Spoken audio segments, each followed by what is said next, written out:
Jeremy Roadruck. And if you have caught him on um, the podcast that I had him on, he deals with relationships and he is amazing and he's funny. He makes me laugh. So I'm bringing him on. Hey, Jeremy, how are you doing? Thank you so much for being a part of this Christmas in July 24-hour live stream-a-thon. Absolutely. Merry Christmas. Happy almost last day of July. There we go. There we go. So, you have I know that we talked about, kind of doing interview and questions and this and that, but you have a message that I know could be so extremely impactful that I really want to just give you your time to share. And if there's time for conversation after, then I'll pop back on. But you really have a lot of value, and I don't want to steal some of that time. So, are you okay with that? Yeah, that's fine. I Okay, appreciate it. Absolutely. I'm gonna put you on. Yes. All right. So, well, first I want to say thank you to Elena. And, this event, this experience, this is brilliant. I haven't seen anything like this before. This 24 hours, a ton of speakers, a ton of value being added.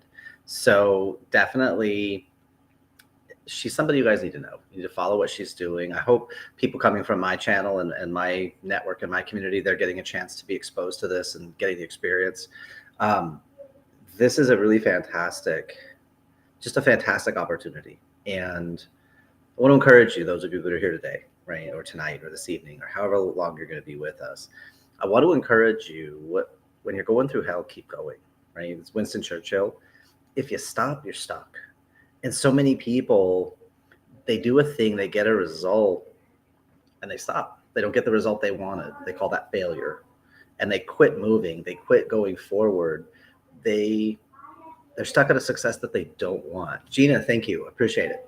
But they're stuck at a success they don't want. And so really, we've got to prime our brains. We've got to prime our hearts and our minds. Focus on the things we want, right? For those of you that don't know, I've got decades upon decades of experience with helping people in a variety of circumstances, ages 3 to 94. And in all of that, I've broken it down. Really, there's only two things that really matter. Number one is the story that we tell ourselves. We represent that with the knife hand. And the other side is the fist, is the actions that we take, right? So it's the story and it's the game. And you put those two together, because your story drives the games you play. It drives your behavior and it drives you into your action. The action creates the result, creates the impact, creates the whatever it is. And if you don't like it, cool, that's feedback. You're still alive, right? Still in the game? Okay, cool. You got feedback. Now you know exactly what not to do again the exact same way. So change it. Do something different. That's how you begin to get different results. And events like this, opportunities like this, they give us a chance to upgrade our stories, upgrade our frames of reference, upgrade our experiences. And my favorite thing is getting in and messing with people's paradigms, messing with their stories, because all stories are true, but only some of them actually happened, right? Our brain can process consciously 20 to 137 bits of data a second. Our unconscious mind is spinning somewhere between 2 million and 11 million bits of data every single second. That means we are distorting, we are deleting, and we are generalizing all of those inputs to make it manageable between our unconscious mind and our conscious mind. That means there's literally millions of things going on that you are deleting every single second. And I can prove it to you. Right now, you're listening to me, wherever you are, whatever you're doing, as long as it's safe to do so. What's going on inside your right big toe? And for pretty much all of you, it's like, oh, hey, dink, your big toe just showed up, and you're like aware of the sensation, the feeling, the pressure, it's touching the floor. I'm wearing socks. I've got shoes. There's some sort of sensual experience going on. There's some sort of flow of information that was happening before I asked about your right big toe, but it wasn't important, so it was being deleted. But let me ask you, while you're thinking about your right big toe, what's going on with your left big toe? And now you have a left big toe also, and you lost the right big toe until I said right big toe, and now it's coming back, and now you can kind of feel both toes. So what are you focusing on? What story are you telling yourself? What belief system, what BS are you reinforcing? What are you deleting? What are you distorting? What are you generalizing? Life is. All men are. All women are. All business is. The government is. All people are. Those generalizations, they become, in lots of ways, the life that we live, the love that we feel. When we feel taken for granted, when we feel just I'm part of the firmament, I'm part of the foundation, I'm part of the wall, no one pays attention to me. If that's what we feel, that's going to become our reality. That's going to become our life. But we have a choice in that story. We have a choice because it's a form of hypnosis. We have a realization, a moment of awareness. It's a key. You can use that to open a new door. You can make new choices, go in new directions. You can't change a thing if you're not aware of a thing. That's why I'm a big proponent of podcasts, YouTube channels, workshops. If you can't feel, you won't. Sorry, Trish, I just saw that comment come through and it didn't post it up to my screen yet. Right? But you can't change what you're not aware of. And sometimes you don't realize, you take things for granted because that's your normal, right? Oh, I always do X, Y, Z. That's just me. It's no big deal. But for someone else, that point of view, that perspective, that experience could be transformative. It could totally elevate and expand their life. That's why it's important we share our stories, we share our learnings, we share our impact, not from a I'm better than you, come sup from the wisdom, but from a, yeah, I messed up too. Filed bankruptcy, lived in a tent, lived in my car. Like I've had some bad stuff happen, right? Blown a lung with no health insurance. That's fun.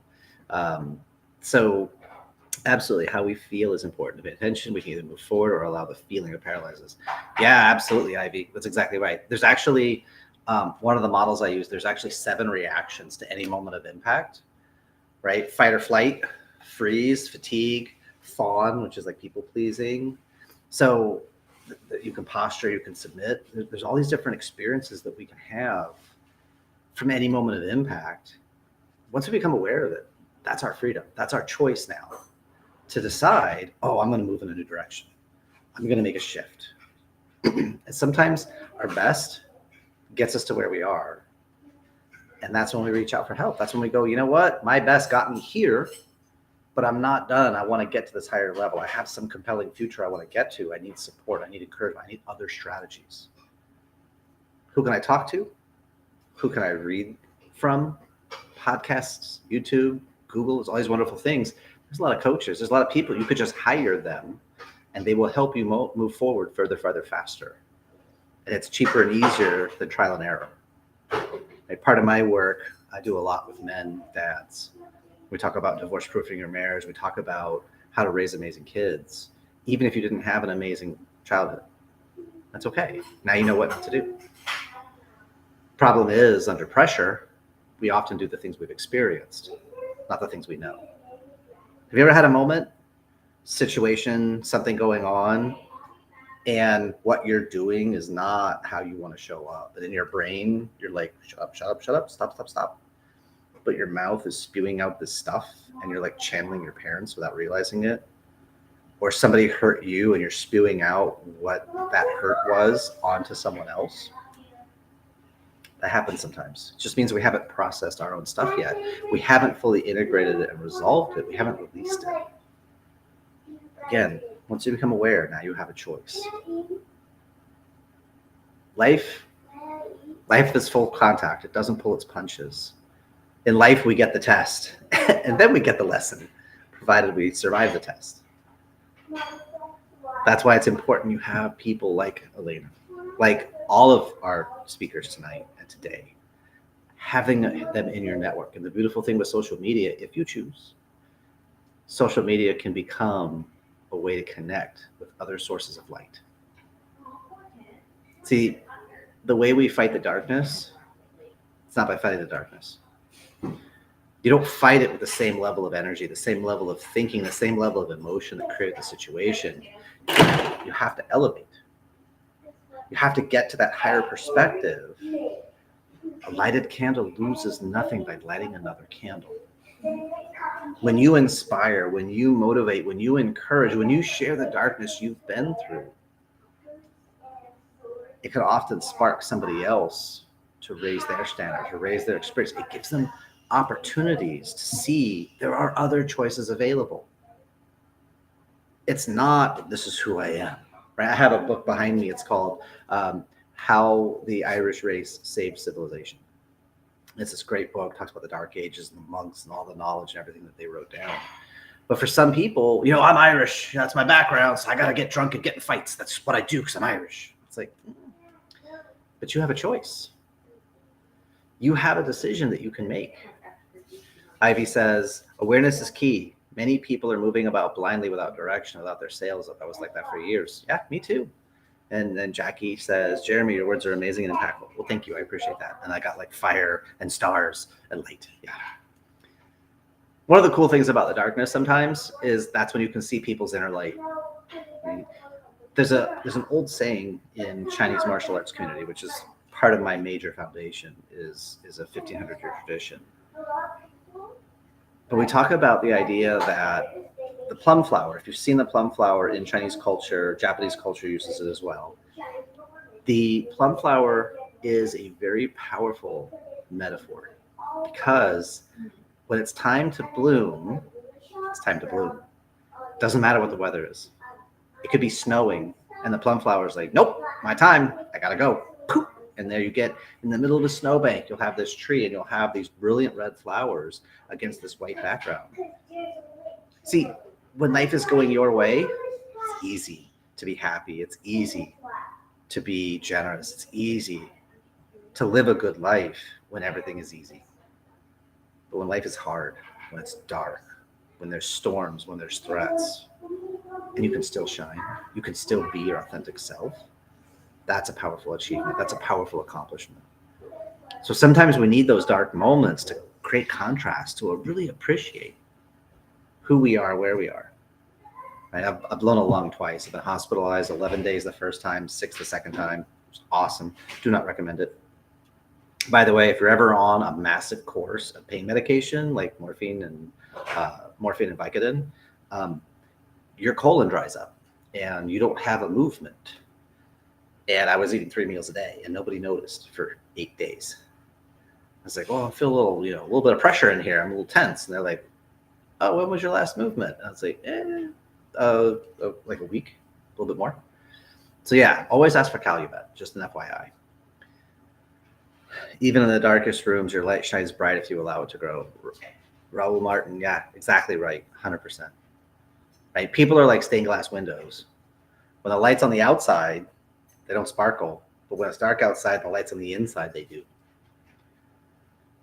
So I blew a lung twice. It's really easy for me to have a good attitude when I wake up in the morning and there's no tubes in my side. There's no machines that go peeing. I'm not on oxygen. I don't have nurses checking on me every 2 hours. So like every day I wake up, I'm in my bed with my wife right next to me. I'm already starting my day really nice because I know what it's like to be in a hospital. I know what it's like to be on just redonkulous amounts of meds. I'm not there. Sweet. I just wanted to share that stained glass window quote. Mm-hmm. That's one of my, so that's all. Yeah. I've actually, give me a second because I have a document every day. I go find a new quote to add to. So I'll actually cite my source because I like to give credit as a creator, somebody who does stuff on different channels. I like getting credit, but I also like to give credit. So give me 1 second. Stained glass. Yeah, there it is. People are like stained glass windows. They sparkle and shine when the sun's out, but when the darkness sets in, the true beauty is revealed only if there is light within. And that is from Elizabeth Kubler-Ross. And it's hyphenated. Get back to here. Cool. So life is impact. Life is full contact. Life is going to come at you. Cool. What are you going to do with it? What meaning are you going to create? Because meaning is subjective. It's all BS. It's belief systems. It's made up. Nothing has meaning other than the meaning we give it. right? When I work with kids and we talk about bullying and being bully proof and not letting somebody else's toxicity get inside you, just because they're small, sad, and cold inside does not mean you have to join them or accept that energy. You either get a loving response or a cry for help. Whatever's inside comes out. So if it's not a loving response, you already know some information about their internal reality, their internal world. Somebody hurt them. They have a wound. They have some sort of pain they have not resolved yet. And that's okay. We're all here to learn and grow. But now you can begin to have empathy, sympathy, pity. It's really hard to be insulted or to feel insulted when you're pitying someone for the pain that they're in and you realize they're just weaponizing their stuff at you. It's not you. You're just a convenient target.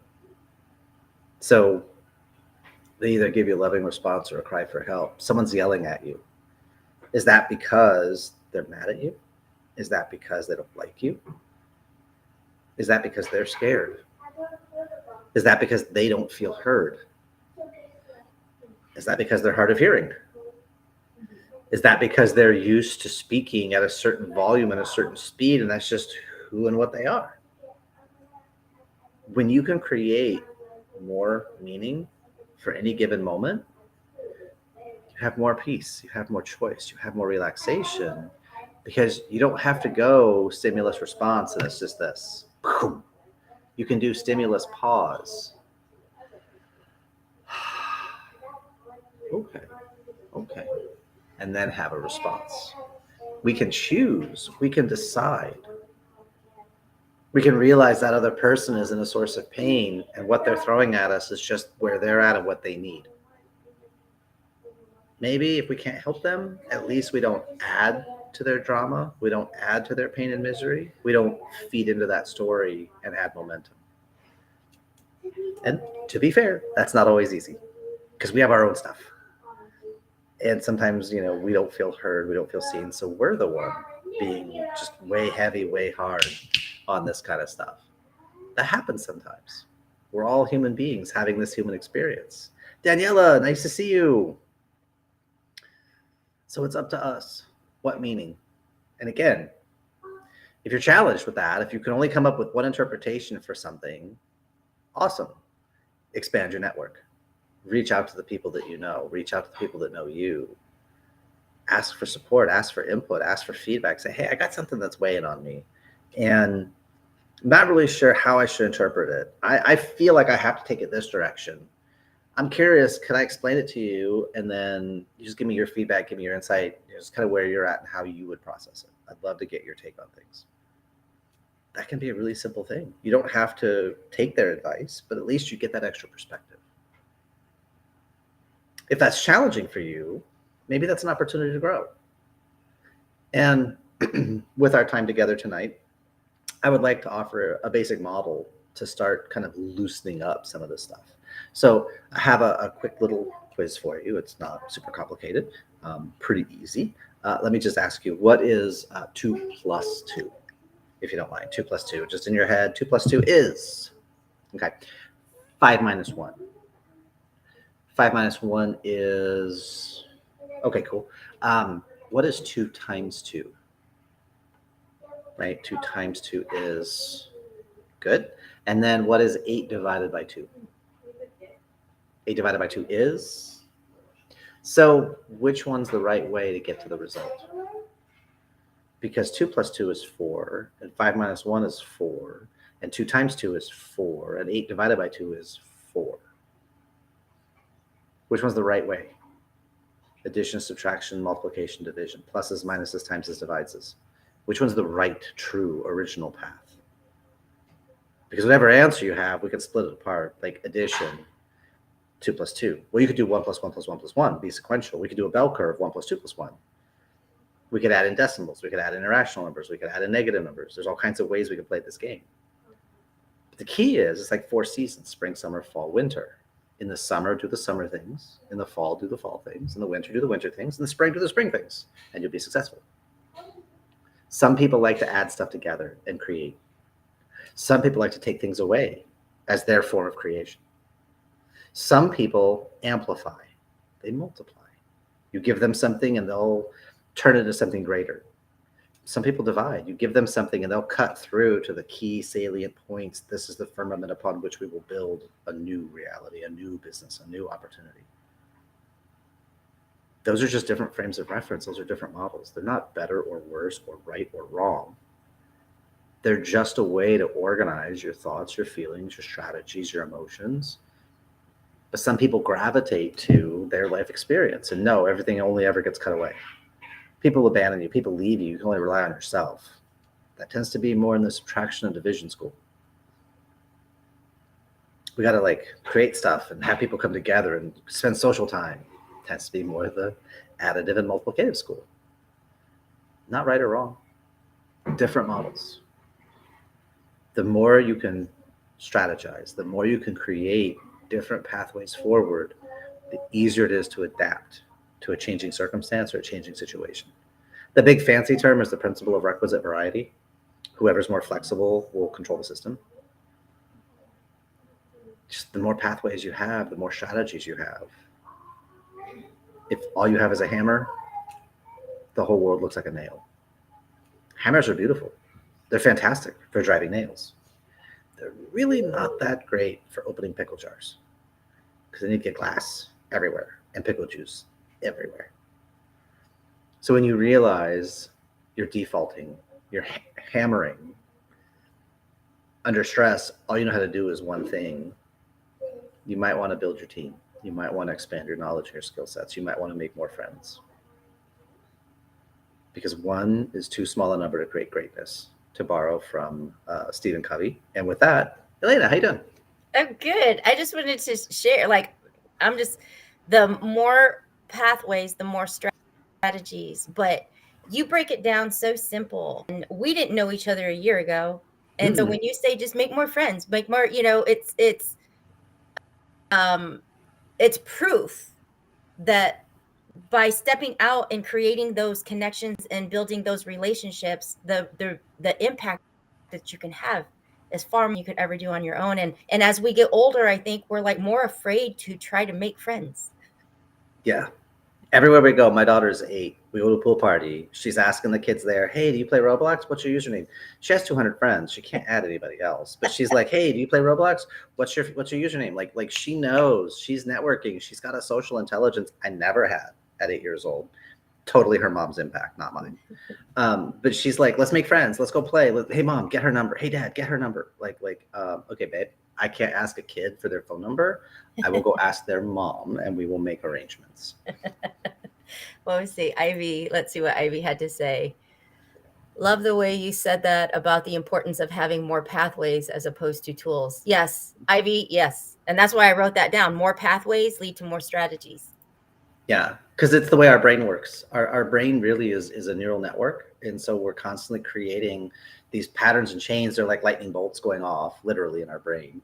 But then if it catches, it'll link into a behavioral chain and then it will get reinforced. And now it becomes like the roots of a tree, which if you look at the roots of a tree, you look at a lightning bolt, similar pathways and how everything networks out. But now we're grooving this and ingraining this into our brain. Right? The idea that we can make 21 days to start a new habit. What if you took 21 days of energy and put it into 5 minutes? You could literally wire your nervous system and just blow out old pathways and replace them with new ones. Ivy says, your daughter sounds cute. Mine is 10 and is all about Roblox. Well, we should connect because my daughter is always looking for people to play with. I love this so much. I'm a very visual person. So these are fantastic. Gina, that's awesome. That's one of the challenges, right? There's actually 4 ways we learn primarily, but auditory, see it, visual, hear it, conceptual, think it, and then kinesthetic, feel it. And we all have kind of like a primary learning channel, and that becomes a default bias. And so we get into conflict sometimes with people just for different pathways. And we create all these big meanings, right? I had a family I worked with, mom, dad, daughter, auditory. So when there's a problem, we're going to talk about it. But their 5-year-old son was visual kinesthetic. And so when they would sit down and talk about problems, his sister's 8, he's 5, he's melting in his chair because he can't create the mental pictures of the words they're using. So he feels like nobody cares about him. He feels like he's not important because he's a feeler first. And so if we don't intervene in that at 5, guess which direction his life is going to go as he gets older? It's not going to be more big happy. And he'll gravitate to people who he feels like are paying attention to him, or he feels important to them, even if they're manipulative, even if they're users, even if they're toxic.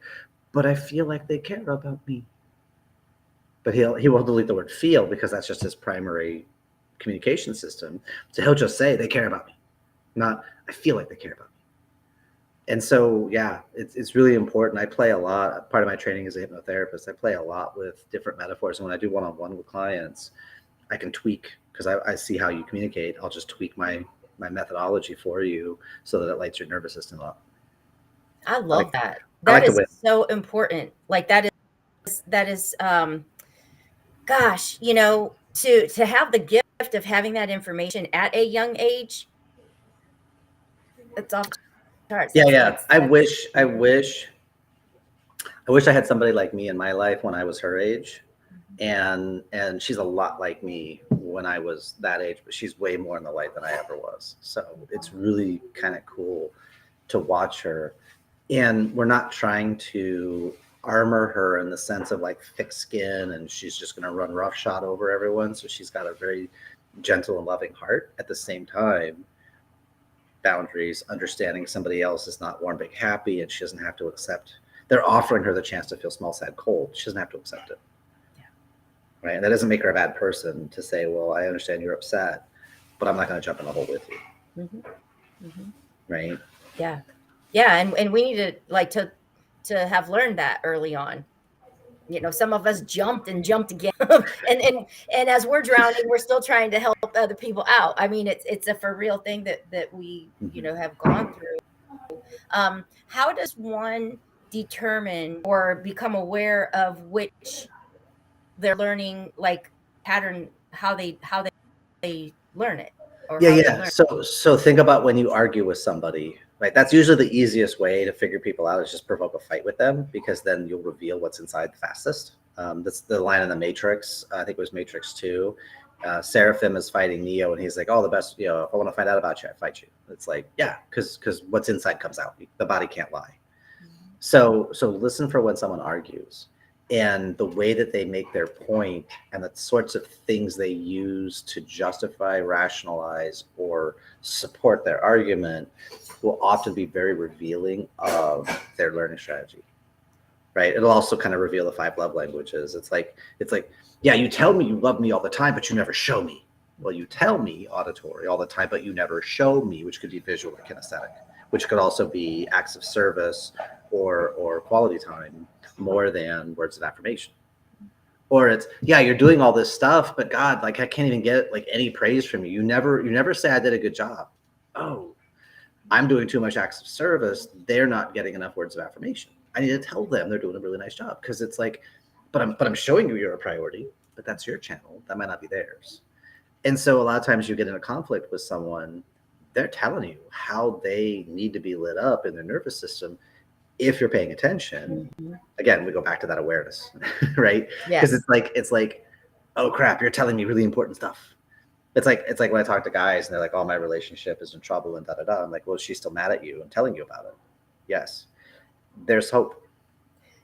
She still cares enough that you know how she feels, and that she wants you to know how she's hurting. Dude, you have a chance to still connect to her. Yeah. When a woman is like done because with the moment you, she was silent, forget it. well, not even silent, because if she's silent in front of you, that's still, I want you to know I'm not happy with you, because I'm going to show you that I'm not talking to you, because I'm going to parade around in front of you, and I'm going to close this, I'm going to do that, I'm going to get these chores. Like even that is still a form of communication. It's when she's completely indifferent to your existence. And you can't make her mad, and you can't make her happy, and there's nothing. And she's just like, oh, okay. Yeah, no, that's fine. Sure. Yeah, the moment I'm done, Mandy Robinson, 100%. It's like, it's so weird, because like when I listen to these guys talk about their woman, I'm like, okay, describe what's going on. Tell me about your day. Da, da, da. I'm like, yeah, dude, she's not done with you yet. You're like, no. She said she's moving out and she's this and this. I'm like, no, not yet. She's still posturing, and she's still testing, and she's still asking you to come claim her heart. Now, how do you do it without violating her boundaries? because then that makes you not safe if you violate her boundaries. So like it's a delicate dance. I love, and I mean, we could dig into this. How do people get a hold of you, or how can people reach you? Because the work that you do is truly so important. It's so important for our relationships. It's so important for our families. It's just so important for the units of generations to come to work now. How can people reach you? Easiest way is right here on Facebook, right? Just go to facebook.com/Jeremy R. Kung Fu Guy, or just search my name, Jeremy Roadruck, because I'm the only me in the internet.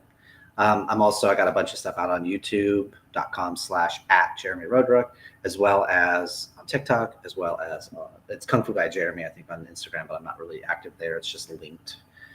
I just put together, today I was doing some stuff, and I just put together, I've got like 40 podcasts, I think, that I've been on. They're all now on YouTube that are all like linked into a playlist. But yeah, and I do 15-minute brainstorm sessions just as a service to see where you're at, what's going on, and then maybe I can help. Maybe I'm the right person. Maybe I'm not. Maybe I have a friend I can connect you with and be like, actually, I know someone. So like if I had ladies who were wanting to work on their confidence, I happen to know someone I could connect them to that I'm looking at right now. Yeah, right.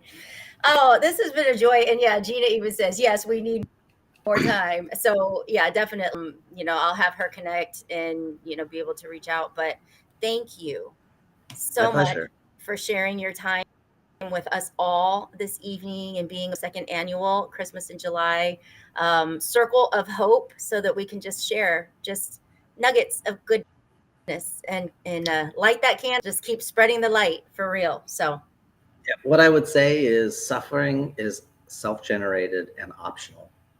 Pain is part of life because life is impact. But the suffering piece, we can unplug that. And if you don't know how, let's talk and let's just pull that apart, because it's like, no, you don't need to do that. There's actually, I have structures and like there's ways to define all that kind of stuff. Trish, Mandy, Ivy, thank you. Appreciate the love, ladies. Here to serve. Thank you, Jeremy. Take care and make it a fantastic day, and I'll keep tuning in. Thank you. Probably not 2 a.m. though. Bye-bye. Oh my goodness, he's amazing. Jeremy was actually on an episode of my Tipsy Lips Spill the Truth podcast, where he really got into talking about the family dynamics. So you could go back to YouTube and watch that replay. But we are moving right along. And this next guest, I have to just say, well, I got to just bring him on. Alejandro, you can hear me. I'm bringing you on screen. So as I talk about Alejandro, he is a gem of just a true friend. He is such a light in my life. We are connected through Connected Leaders Academy. We both stay extremely moving at 100 miles in every direction, but he is absolutely amazing, and it's a joy to have you here. Alejandro, you are back. Second annual Christmas in July 24-hour STREAM-A-THON. How are you? My goodness. Hello, Rodriguez. My goodness. We are right, and it's Christmas all over again. My favorite time of year. It's my favorite time of year. Yes. That's right. And I tell you, when you said that we are moving miles an hour, we are very busy moving at that speed. I wonder, in which direction are we going? Because one thing is to move at 100 miles an hour. The other thing is, where are you heading? That's the question. Because and so many people, so many people are moving so fast. The world right now is moving at an accelerated pace. Unfortunately, some people, they don't know where they're going. Okay? And it's like Robin Sharma, favorite author. I mean, he says there are people who are busy being okay, and we don't want to be certainly busy being busy doing that matters, friends. And that's what Elena does. Elena does what matters. Hopefully, I matters. And everybody that we know in our role of influence, they do work that matter. Because believe it or not, I have to say one thing, and I'm sure that you agree with me, Elena. Even if we live 100 or past 100, if we are past centenarians, life is still far too short. Yes. Life is too short, and we don't get the luxury of time. We cannot waste time. You see, is money. Well, I mean, is not good, not bad, because if you waste money, guess what? Recuperate that money. Okay, so no big deal. $1,000. Okay, sad. You crying for a little while, but then you can make another $1,000. Okay. However, follow my thinking. If you lose, if you 1,000 minutes, there's no way that you will ever recuperate. If you waste 1,000 weeks, you will never get them back. And there are people who waste months of their lives doing absolutely nothing. And guess what? It's sad. Now that you cry because that's gone, you cannot get that back. It's gone forever. I love this. I love this. Keep going, because I just listening to you, and you know that. But the value of time is priceless. Oh, time is priceless, of course, because you never listen. We only one round to go in this life.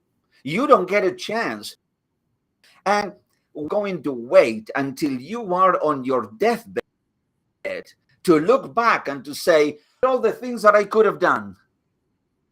But now, too late. Well, why are you waiting and say too late? Start living now. Now you're alive, you got energy, now you got vitality, now you got a sound mind. What on earth are you waiting for? Just get. I'm sorry. This is a program for adults, but I'm just going to say something. Just get your ass off and start living life to the fullest, my friends.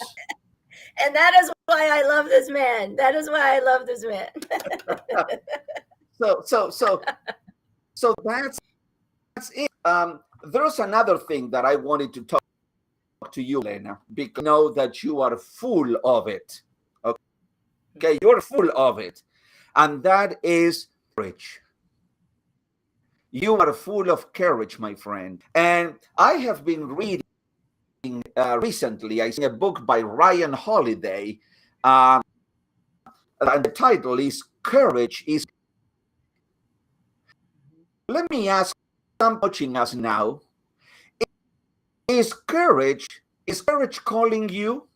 Courage knocking at your door and calling you and saying, "Hey, you need to come with me because you've been a little on the scary side, on the fearful side, on the afraid side." So courage is calling at you. What are you going to do? Are you going to respond to it? Let me just read something that it really struck. Who does good work when they? Now let me ask you, Elena. When you are afraid, can you good work? No. No, you cannot do good work. Being afraid, fear prevents you from doing good. He says, who can see clearly when they are afraid? Who can help others when they are afraid? And love, real love, when they are afraid. Do you like that person? Do you want to person?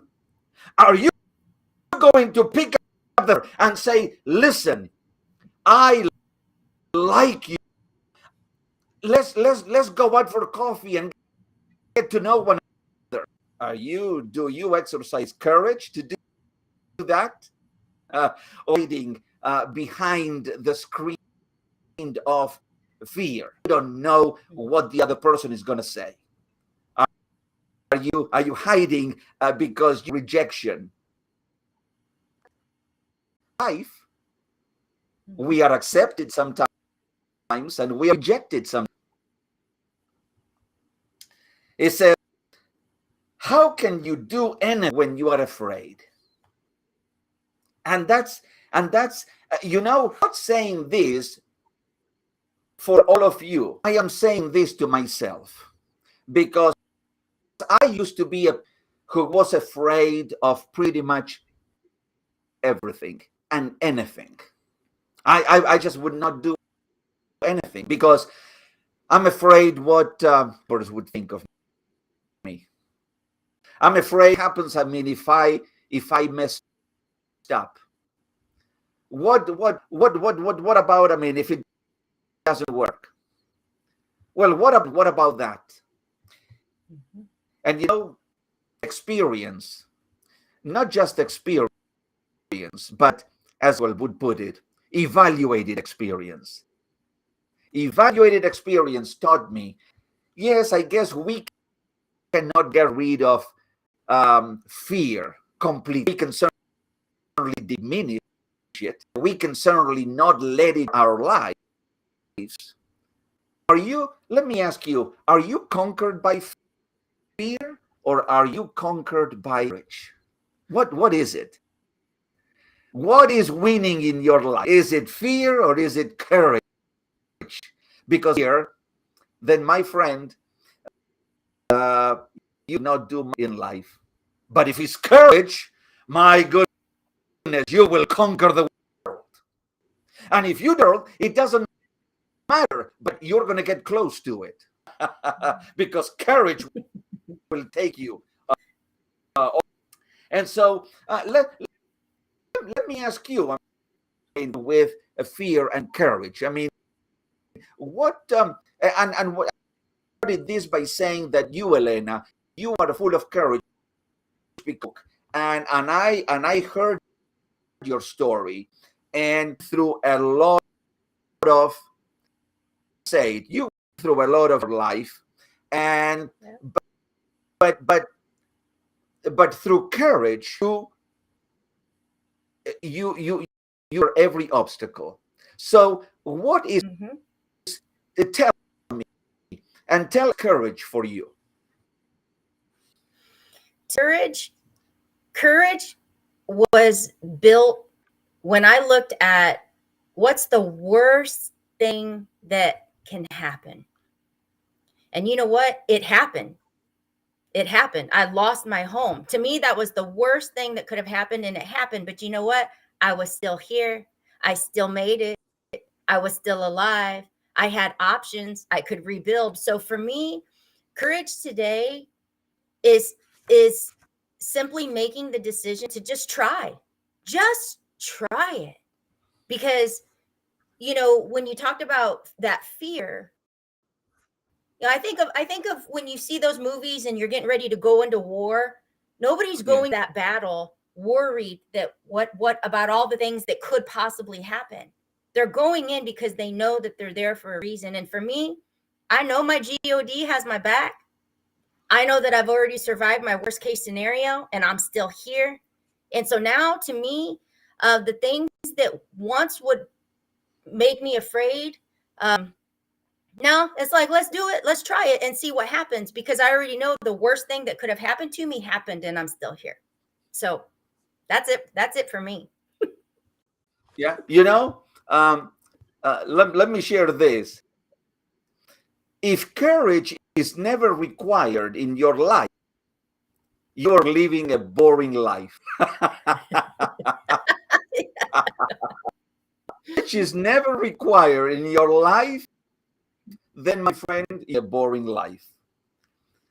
Put yourself in a position that demands you leap to the next evolution of yourself. Leap there. Take a leap.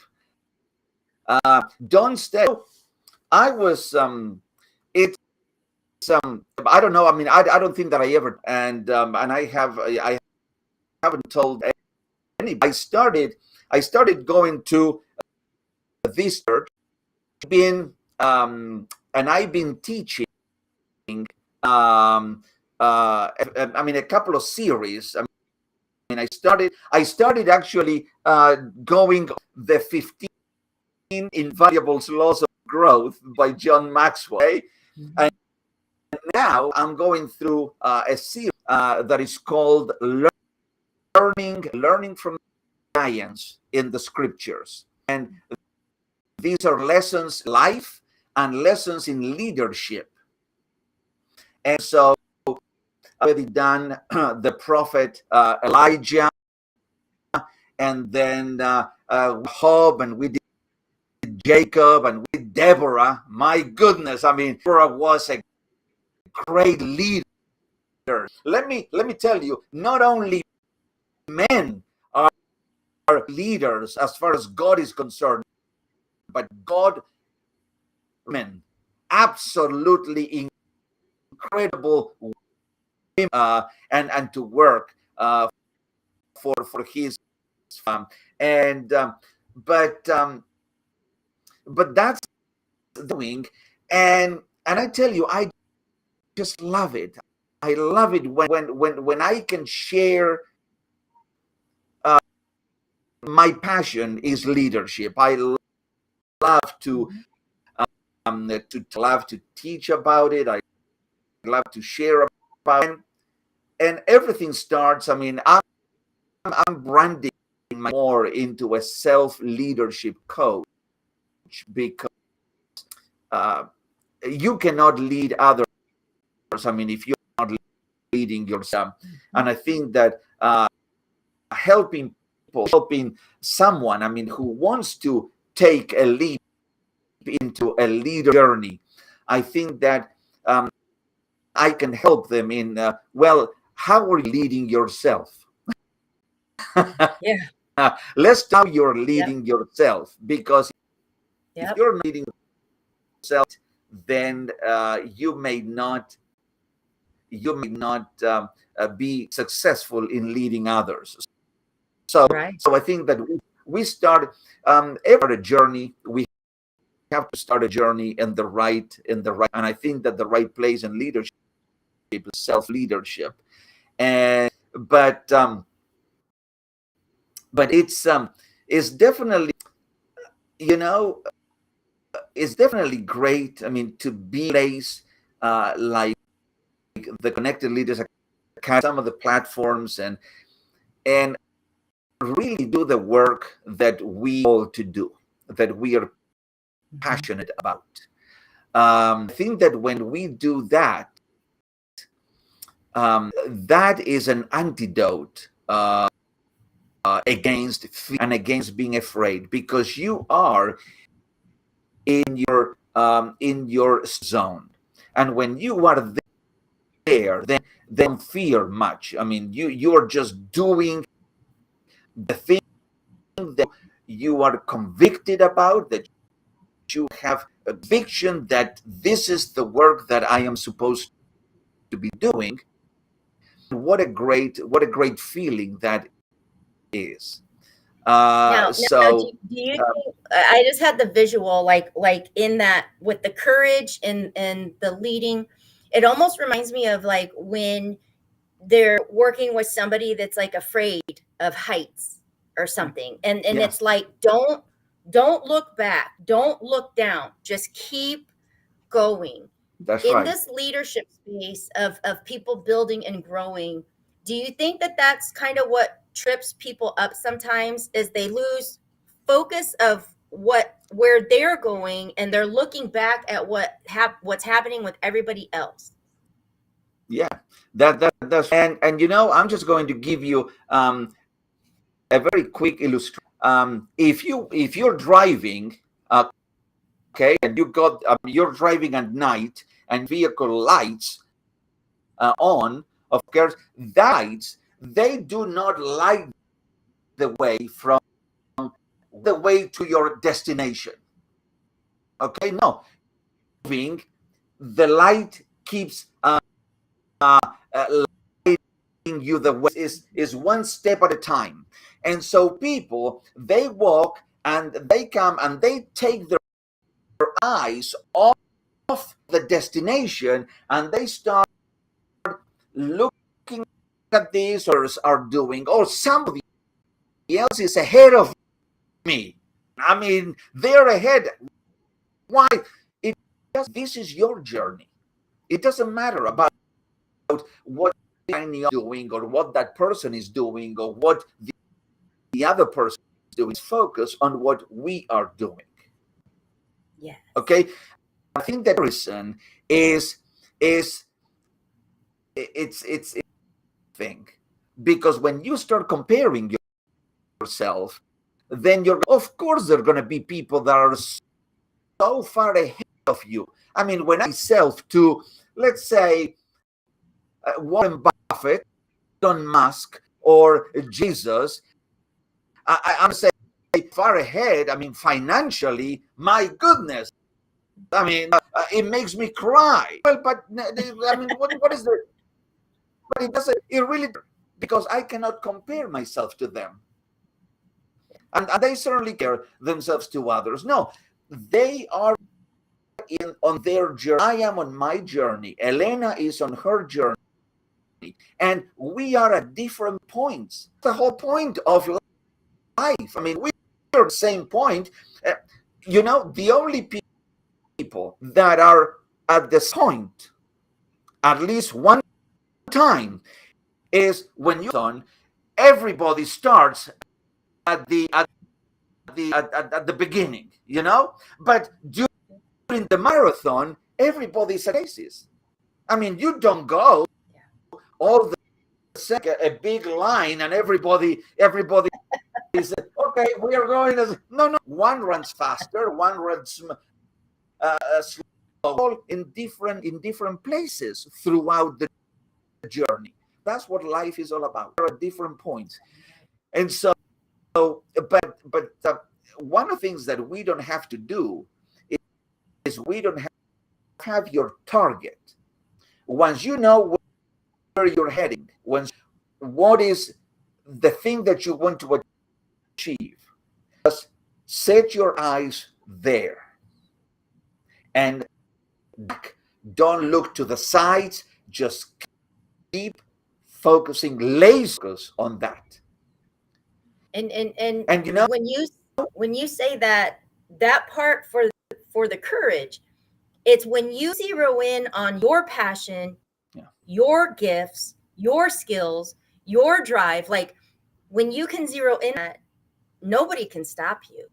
Courage goes off the charts when you're like, this is my lane, this is my race, and you're done second guessing yourself, looking at everybody. When you can do the work to tap into that zone, courage, it's there. Go for it. Oh, yes. Oh, definitely. You are when you are right. I mean, looking at the prize, and you're heading toward it, then what obstacle comes your way, you're going to overcome it. Yes. Once you are on that race, reminded of a statement that has been ingrained in me. It says, winners never quit and quitters never win. To be a winner, don't quit. Don't ever quit. Don't think about it. You may have the desire to quit at some point, You may just say, my goodness, this is just so raining. I don't want to keep going. I mean, you may have that kind of a sentiment, but quit. Never quit. You know, right there, the don't quit piece. I want to share this. When my husband, like I had back in 2018, I was just launching my business. I had already had a retreat. It went great. I had a group I was starting, and I would write. And when he was in the hospital, still in ICU, every day I sat at the hospital, I still showed up to write for my people, even though I was writing about my pain. I was writing about not knowing if listening means just beep, beep, beep. But I did not quit. I did not quit. I was derailed. I was defeated. I was exhausted. I was scared for his life, but I didn't quit, you know? And that's courage, to just keep going. Yeah. Just keep going every day. And I tell you one thing, I mean, that was a beautiful illustration, because for you, not for the person who was sick, for you who were next to that person. That's courage. But now I'm going to bring an example of someone in a hospital bed, and you can see that person is with all those devices, and you can see the heartbeat. And you know, in the monitor, when there is life, then the heartbeat goes, I mean, it goes all over the place. That's a good sign. And listen, if you have a desire to live, you are going to keep that money, and eventually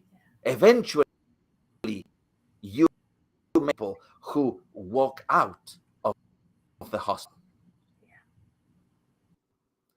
Don't let going from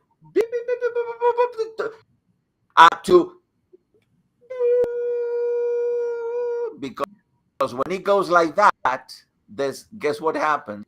You're dead already. Yeah. You see, courage can be the vehicle that, even in that kind of a situation, prevents you from dying. Don't be under that. I'm not going to use the word. I'm going to say, I mean, don't be a wimp. And let fear and let death to you.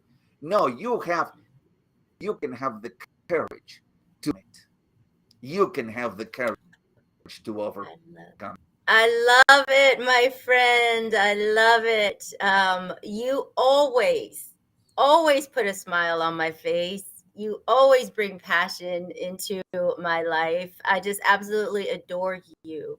And it means so much to have you be a part of the second annual Christmas in July. If people want to reach you, contact you, and talk about leadership, just talk about, have a virtual coffee, how can people reach you? Well, I mean, they can meet through Facebook, Alejandro Tornato. That's simple. And send me a DM, and we can connect. We can have a virtual coffee. If not, just go to my Alejandro. Very simple. AlejandroJTornato.com. That's it.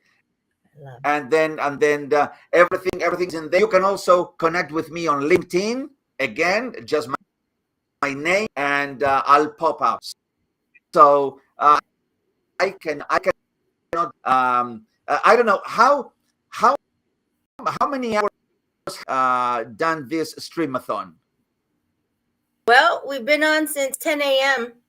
Okay, so, since 10 a.m. Well, I can tell you one thing, not just for you, my dear sister. This is for everyone. You see Elena. She started at 10 a.m. morning, and look at her. She's even more beautiful now, 10 a.m. I mean, there's look at that. I mean, you can see, I initiating passion. And red suits you, my friend. You just keep going strong. This is your time. This end. Just make it best ever. Okay. All the very best to you.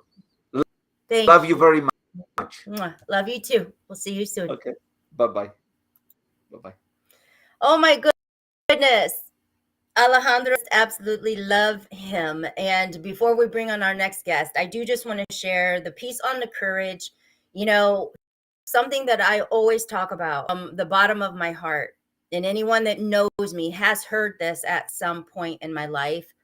And that is, I believe in dreams.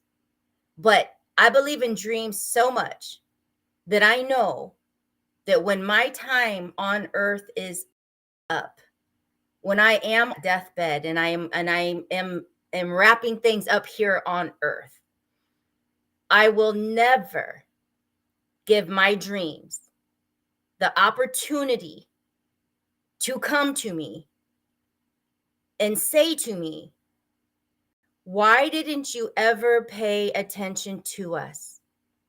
Why didn't you ever do anything with us? We came to you over and over again in so many different ways. Why didn't you ever breathe life into us? My dreams will never have that opportunity. And I hope for you, they never have the opportunity to ask you those questions. Your time is now. Your minute is now. Your ability is now. If the idea is in you, you are fully equipped. You already have everything that you need. Surround yourself with people that believe. Surround yourself with people that can teach you and help you learn and grow. Surround you with people that are going to cheer you on. But don't ever let your dreams show up and ask, why didn't you do anything with us? I would rather go out knowing my dreams are like, oh, hell, that was a ride. We weren't even expecting all that. I would rather that happen than the other. So that message, Alejandro, thank you. We have another beautiful soul coming to us. We've got Giselle Quintanilla. Hello, beautiful. Oh, hello. Oh, I am so happy to be here. It's been a minute. This is the beauty of connection, because her and I, she's doing her thing, I'm doing my thing, we're all going, but it's like we come back and you pick up where you left off, and I can't wait to hear from you, what you've been doing, how you're serving, what's happening with Giselle. Well, first, let me say this. Hey, everybody. Hi, Nikki. Oh, my gosh. I've been listening to the last few hours, and these speakers are amazing. And I'm just so honored to be among such powerful, powerful people. And it has been really quite a whirlwind the last couple of years. Well, last year I was here, and this is like so Christmas is my favorite time of year. And so Christmas in July here is now becoming like my second favorite time of year. I love it. I love being here with you. But I'm going to be honest. So when I was here last year, I was doing like a whole bunch of stuff. I mean, events, speaking, everything. And then in the last maybe year, a little less than a year, a few months, it just kind of, I'll be honest, the last time I spoke on a platform was probably in February. Mm-hmm. And now, in July. And that's not the usual for me, but something that I realized and God really dealt with me is I was so focused on helping other people. It was almost like I was avoiding, right? Pursuing what I knew He was calling me to do. So this coming back here and you asking me, I'm like, yeah, this is the time for me to now, really go full force with what I know I have to step forward in. Because last year when I was here, I spoke a little bit about my journey going from, the corporate to entrepreneurship, and then kind of dealing with my divorce. And so has been nice to really take that time and understand what I'm supposed to do with all of these things that were coming at me, right? And so the things, and I say, things don't happen to you, they happen for you. And all of it is for purpose. So I'm really excited. I'm really excited about where God is taking me in this new journey, and accepting, right? Saying yes to this next chapter of my life. I love it. I love it. And even just the way that you say, when things are coming at you, and looking at it as how can I use this to make it work for me? Because sometimes it does feel like that. Like it's all just like come on now, how much more are you getting? Right. You're so right. It's so funny because the other day I'm literally like, God, how much more? Right? Like how much more? Because things were popping in my business and my other business, just things coming at me. I have another home and everything was all at once. And I'm like, what in the world? Like, right. But I realized that it's not, again, it's you have to be able to see. It's all about perspective, right? You have to be able to see the good even in things that are not good. So like, this is good, right? I have a colleague who said, this is good. What's good about it? Let's find that out, right? So that's what it's been right now. My journey has been, what is good about these things that are happening? How can I use them? To your point, Elena, how can I use them?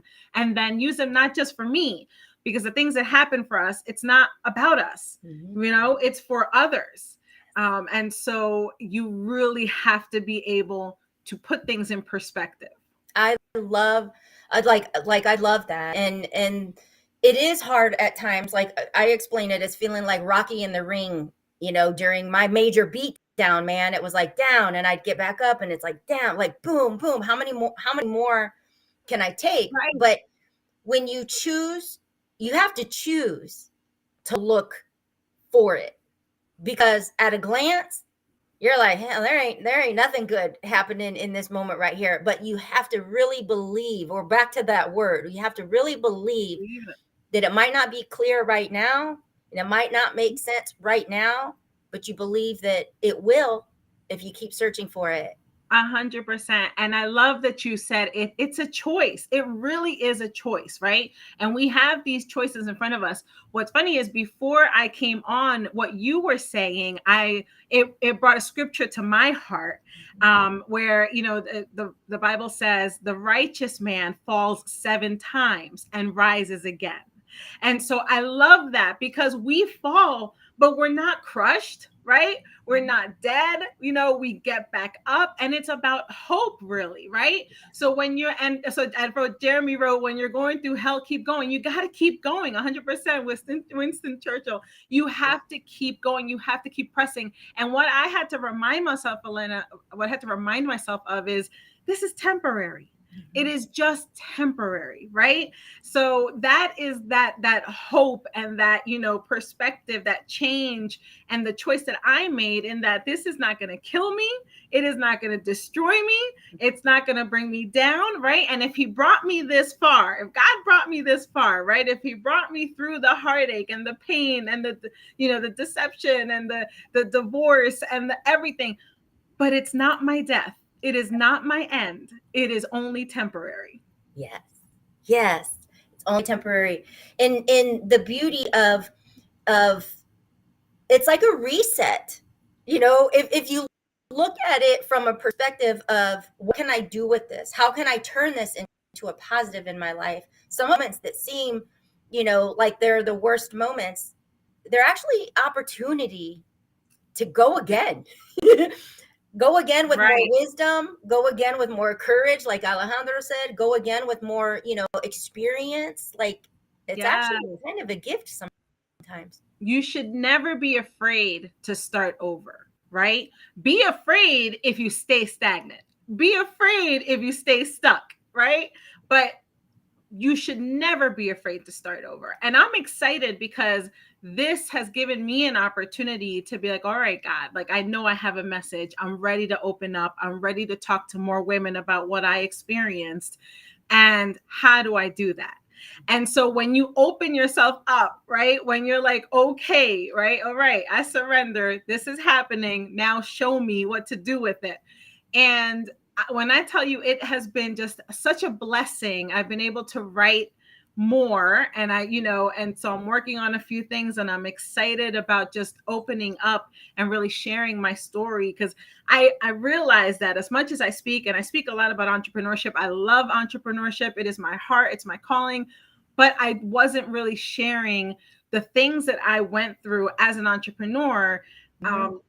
Who got hit with like the totally, sideswiped, right? With my marriage failing, with, having to move out, with having to kind of restart my life, navigate this new life as a single parent, okay, as a single woman in this. Now, has this all happened? This all happened like kind of like boom, boom, boom, boom, boom. So this happened during the pandemic, and then 2021. So when I was on last year, it was fresh, but I wasn't ready to really open up and share, right? Yep. So I did in pieces. And so now I'm like, okay, the healing is done, right? And I've been pushing it back, and God has been continuously pressing. And let me tell you something about God.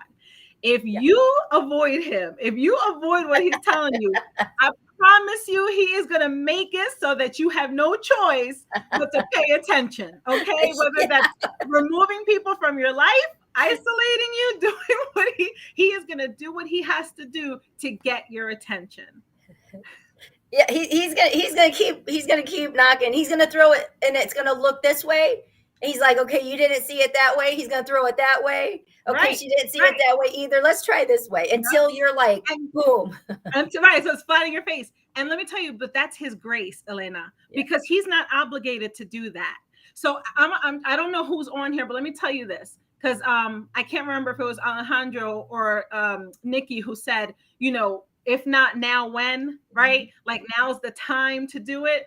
God is not, even though he will, because he's a merciful, gracious father. He really is. He loves us, and he's going to, throw these little things at us like, when you going to listen? Here, daughter, right? But he's not obligated to. That is his grace. He doesn't have to use me. He doesn't have to use you, but that is his grace. And so we have to be able to finally say, all right, I got it. I'm hearing you. Yes. And the one thing that I love to touch base on is, as a reminder, when you kind of doubt your excellence, when you doubt how amazing you are, because we all are, when we think of, if we have faith and we believe in our God and know that he created us, so we're amazing. We're created in perfection and abundance. That's how he creates. But he did his job. He created us, but he created us with free will. Right. It is up to us. He can lay the opportunities down. He can lay the obstacles. He can lay these pathways, but it's still he gave us free will. Right. For us to do with it whatever we want. Yes.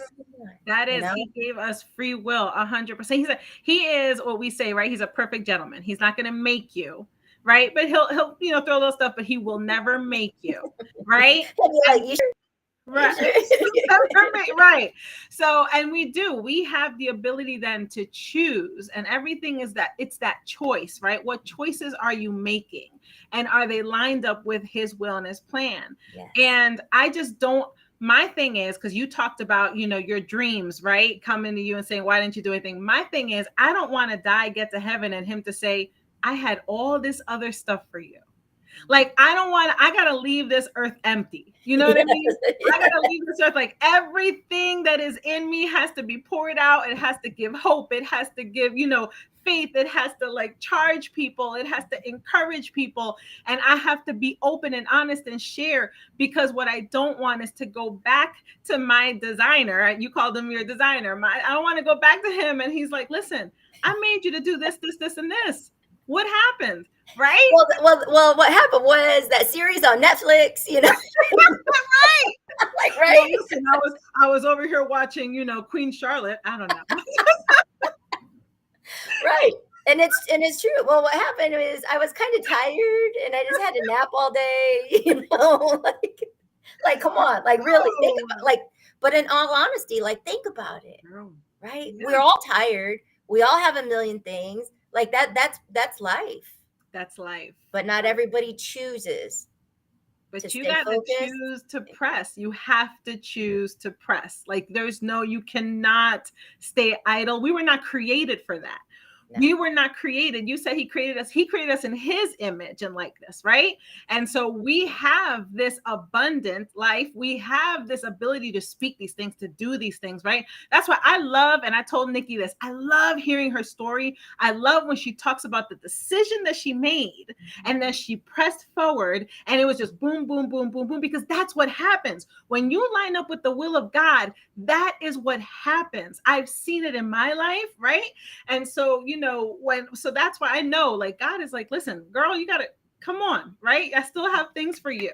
And so we have to be able to say, all right, this is what I'm going to do. And I'm going to press. And that is where now it's not you, Elena, right? It's not Giselle in her strength doing these things, but now it's God's natural on our, his super, on our natural. And now we can press and we can do all things through Christ who strengthens us. I love it. I'm feeling the flow. I am feeling and it's in moments like this that I truly feel honored that he's here. Like that he's here with us right now. He's here with the people tuning in. Like in this moment, this is proof. And I said this in one of my other speeches, but if you are here in this space right now, it's proof that whatever it is you're going through, God sees you, he hears you, and he loves you. And it's that simple. And whatever you're going through, it did not take him by surprise, right? I always love to I remind myself that. I have friends on here actually who are on here. Danielle's one of them. I remind my friends as well, like, what we're going through, he's not surprised by. He wrote our lives. He is the writer of our lives. Yeah. He literally wrote our path. He's back eating his popcorn. He just watching. Right.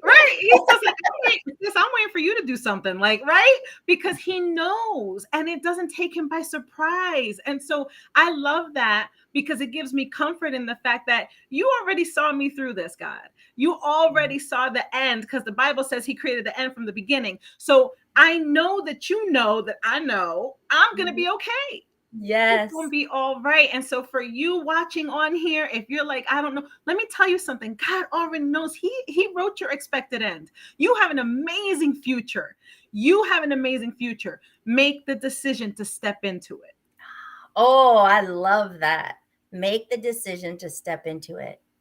And that's the piece that people, like, I always talk about, imagine like being out pulling weeds and you're hot and you're in your yard and you're like shitty and everything. And imagine God driving up and he opens the passenger door and he's like, get in, I want to take you somewhere.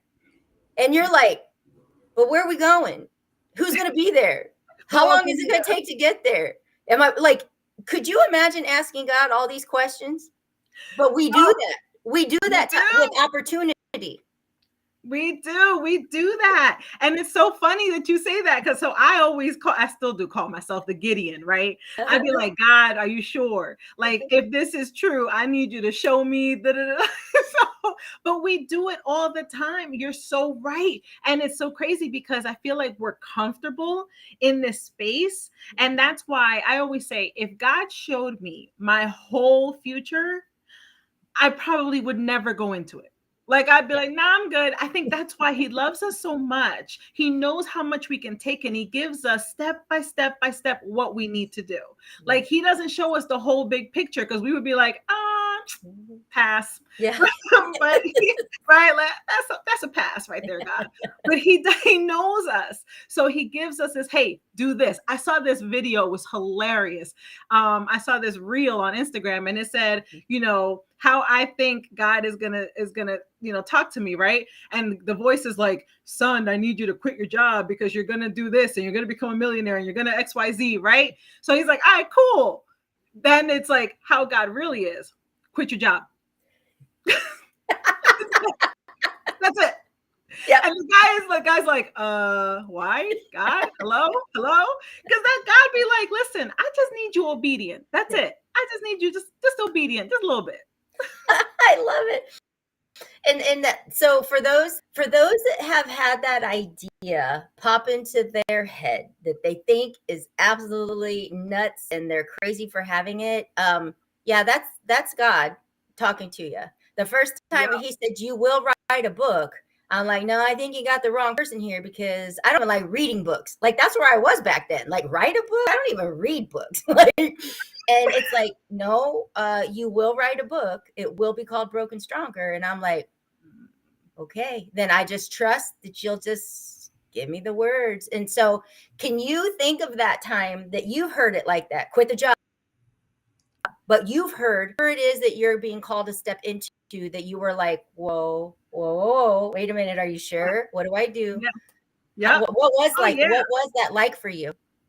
So that was 2018 when I started my business, because I helped one of my friends. I had published my own book, my first book, and I helped one of my other friends publish her book. And she was like, you got to do this. This is your business. You're good at writing all this, right? And I looked at her like, okay, right?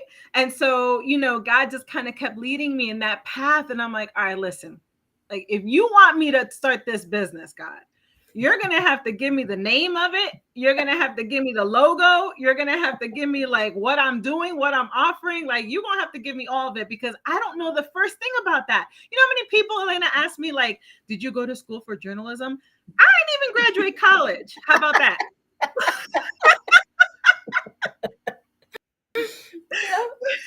And that was a step of faith, where he was like, I need you to leave this job and start this business. And I was like, leave the job? Yeah. Like, I'm like, what am I going to do for money? Right? Like, what? Mm-hmm. But I will tell you that it was not easy, because I'm not going to sit here and lie to everybody and be like, it was so easy. No, I was like, sir, you see these bills, right? Because, okay. Yeah, you see this part of it too, right? Because like, right. So, but I will tell you, I have not lacked. Even in my divorce and everything that was going on, and getting in because divorces are expensive. Even in all of that, I have not lacked. Like, it's just that obedience piece and stepping out. And I was scared, but I will tell you, the best thing one of my sister friends said to me is, do it anyway. Do it afraid. Yes. And that's a common theme that you will find wherever I am, just do it, because it's like you said, it's all going to be okay. Yeah.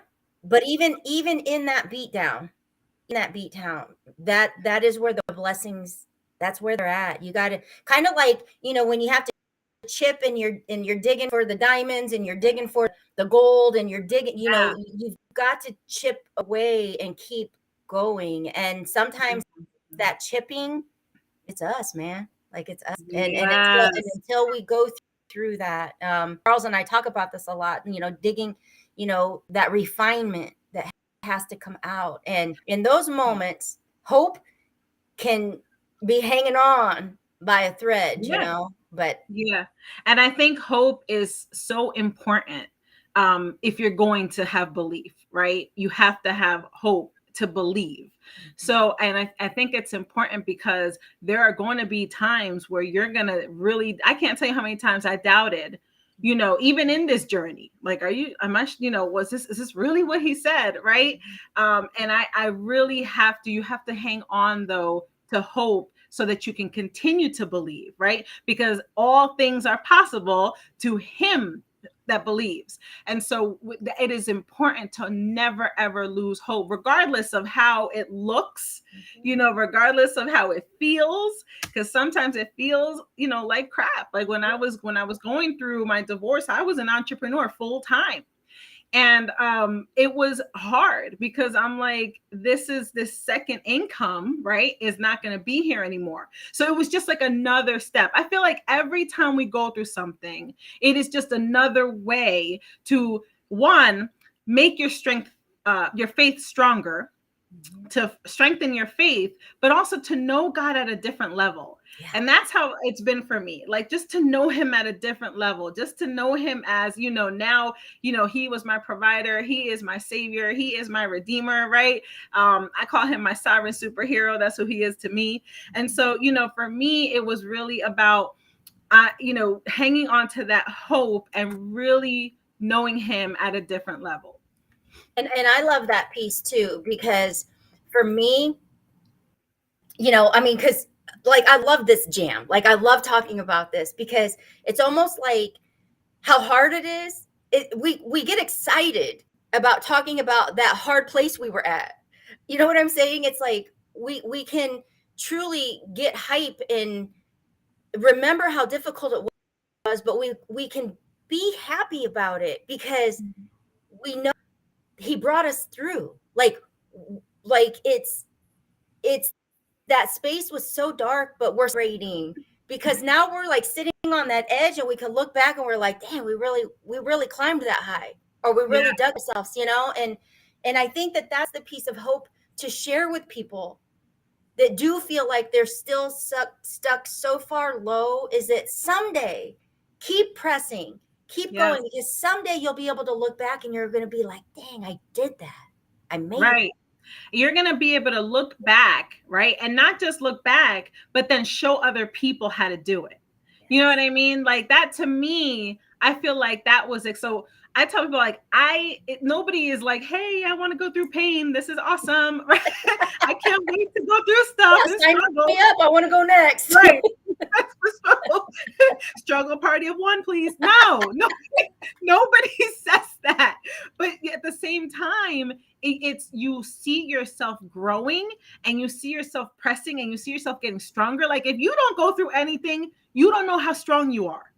If you never go through anything, you do not know how strong you are until you go through it and you see yourself out of it. And once you see everything that you've been through, and then you see somebody else and you're like, it's all right, because look at what happened to me, right? This is what happened to me. And I know it might not look exactly the same, but the other side of it, God gives beauty for ashes. The other side of it is beauty. And that is amazing. And I think that is where he is glorified. So I just love it. I'm excited for this next chapter. Like I said, I'm excited for people to see and really hang on to that hope and be strengthened by it. And I love that, because we are talking hope. And I said earlier today, in case anybody missed it, for me, hope means help one person every day. But someone else shared with me that to them, it means hold on, pain ends. And I think it's beautiful. Either way, like it's so beautiful. Listen, and that's what we're here love for. that. I love both. I love help one person every day, but I love like hold on, pain ends 100%. Because I'm telling you, the stuff I went through, and I love it. My next book is called Graced for Pain, because it's not pleasurable, but we are graced for some of the things that we go through. We're graced for it. We are graced for it. And it's so important for people to understand that it's not your end. When can people expect that? Oh man. So or do you not tell us yet? I have been chipping away. I'm not quite sure yet. I'm looking towards the end of the year, but I really am, Elena, letting God just kind of pour out. And as I'm walking through each chapter, each section, because I talk about marriage, I talk about separation, I talk about divorce, and then restoration. Those are the 4 sections. So I'm really letting God deal with it and deal with me in it, because as I look through some stuff and write, I love writing. I always say writing is going to get stuff out of you that you didn't even know was in you, right? Some stuff that really still needs to be worked on and dealt with. And so I'm really letting him have his way, but my heart is to have it by the end of the year, but we'll see what happens. I love it. I always envision myself like one of those crazy, like, those memes that like, I'm just writing away because it just all comes out. So I love it. So beautiful. It has been amazing to see you, to speak to you, you're illuminating. Yeah. You're just glowing. Thank you. Thank you. Listen, my heart, I said this last year, I'm gonna say it again. My hat goes off to you. I love this. I love the Christmas Widow. I love everything that you're doing. I'm so happy. Look, I'm wearing my Besitos eyeshadow. No, I always do. But you are someone that I'm just always inspired by. Please know that you inspire me every time I see your lives, your posts. I enjoy it. I enjoy just all that you're doing, and I'm always praying for you. I love Christmas in July is my favorite. So thank you so much for having me. I'm honored. Thank you. Thank you. And definitely keep me posted on how things are going. And I'm always cheering you on too, girl. Love you. Love you. Thank you. Thank you, Facebook. Thank you. Oh my goodness. Like, see why I really love doing this. Like when people are like, oh my gosh, like how do you stay on that long? I absolutely love this. I think this is just like one of my favorite things. And the time goes so fast, you guys, because the flow and the energy and the love and the the hype and the excitement, it's contagious. And that's what we're spreading around the globe here over these 24 hours. And so to bring on my next guest, we have Javier Santana joining us, and let me pull him on. And there we go. Hello. How are you? Good. How are you doing? I'm doing well. Tell everybody where you're joining us from. I am coming to you from Delaware. Delaware. I'm just about 30 miles north of Michael Faber and the gang. Okay. So so Central Delaware, Dover. Okay. Very good. Very good. That was quite a talk. That just incredible conversation. The last two that you had, I love. There's a lot of nuggets I've been taking from that. And that's good to know, because man, we're just like, everybody's just dropping them down like all over the place. So we're ready to hear nuggets from you, mister. Well, I got one for an acronym for HOPE. Hold on, pain ends. Yes. Hold on. So pain ends. Before somewhere. So it's like it ends at some point. Just hang in there. Just hang in there. So you're doing amazing things now, but what did it take for you to start getting to this place? Oh, yeah. So I'm, I own a marketing company. I have a podcast with my daughter. I'll be 53 this year. So I've married 27 years. We'll be 28 in October to my wife, Lisa. She's my college sweetheart.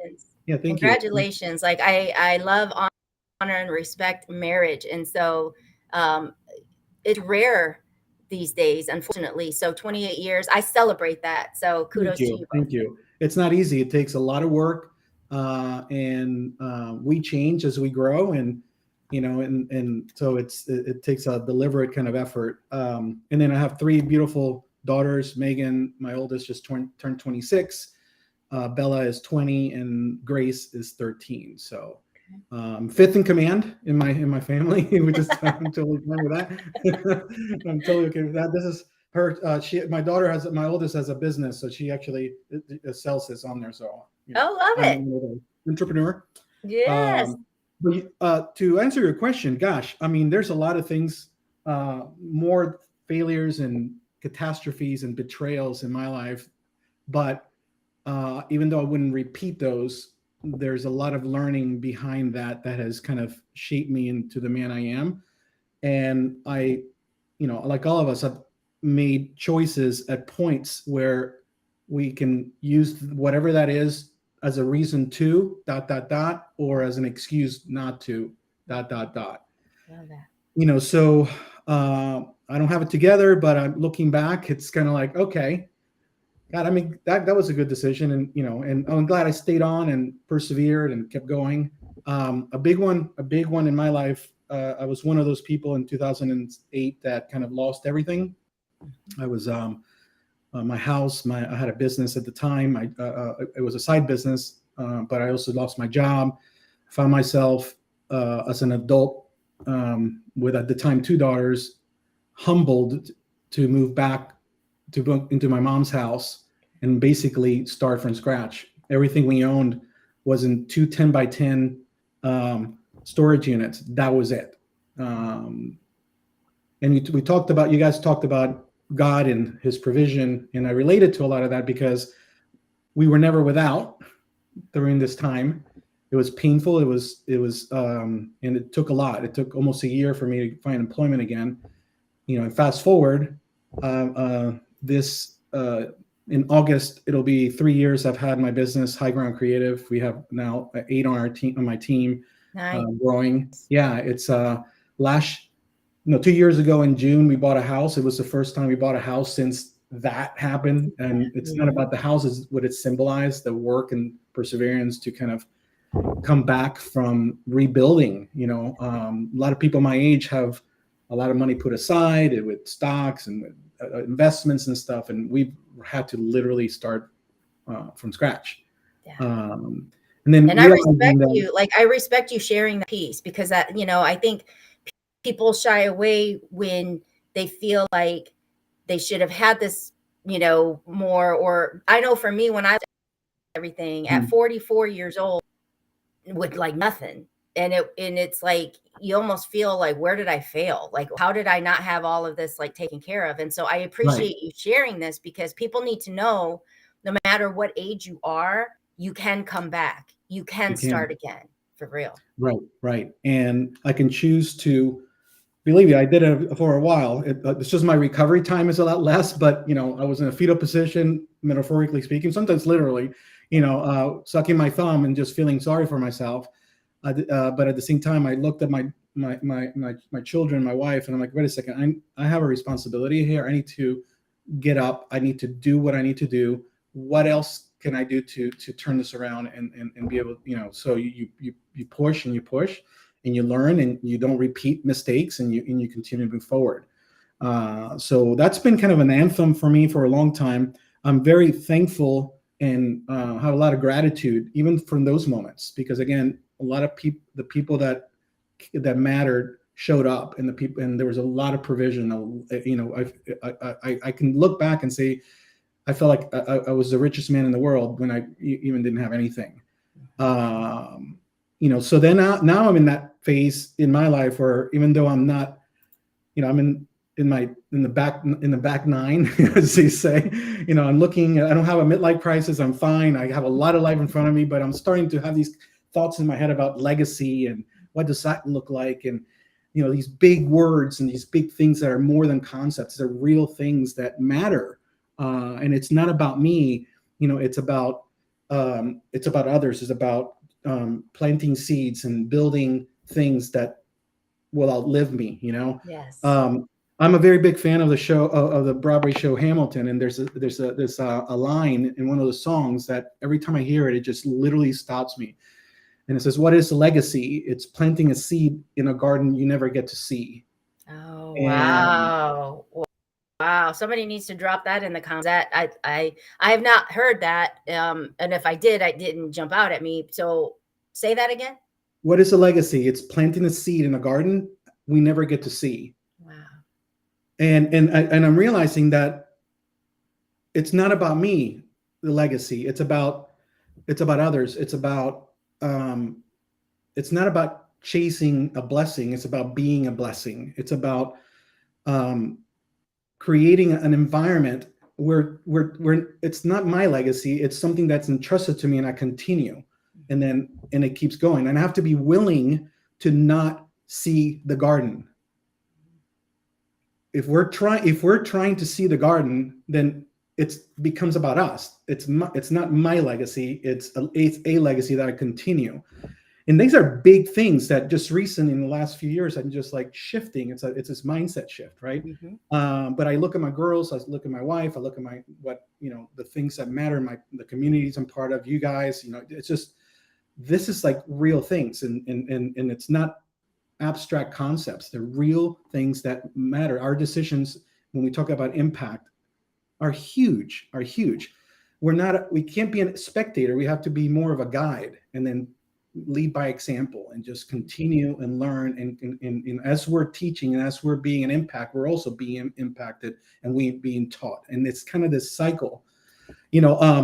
you guys talked about, God earlier, and obviously I'm a follower of Christ. And if I'm going to talk about legacy, I say this to a lot of people that I've talked about legacy before, but Moses, for example, led his people through the promised land, but he never saw the promised land. He never saw the promise. He never saw the garden. The garden. Mm-hmm.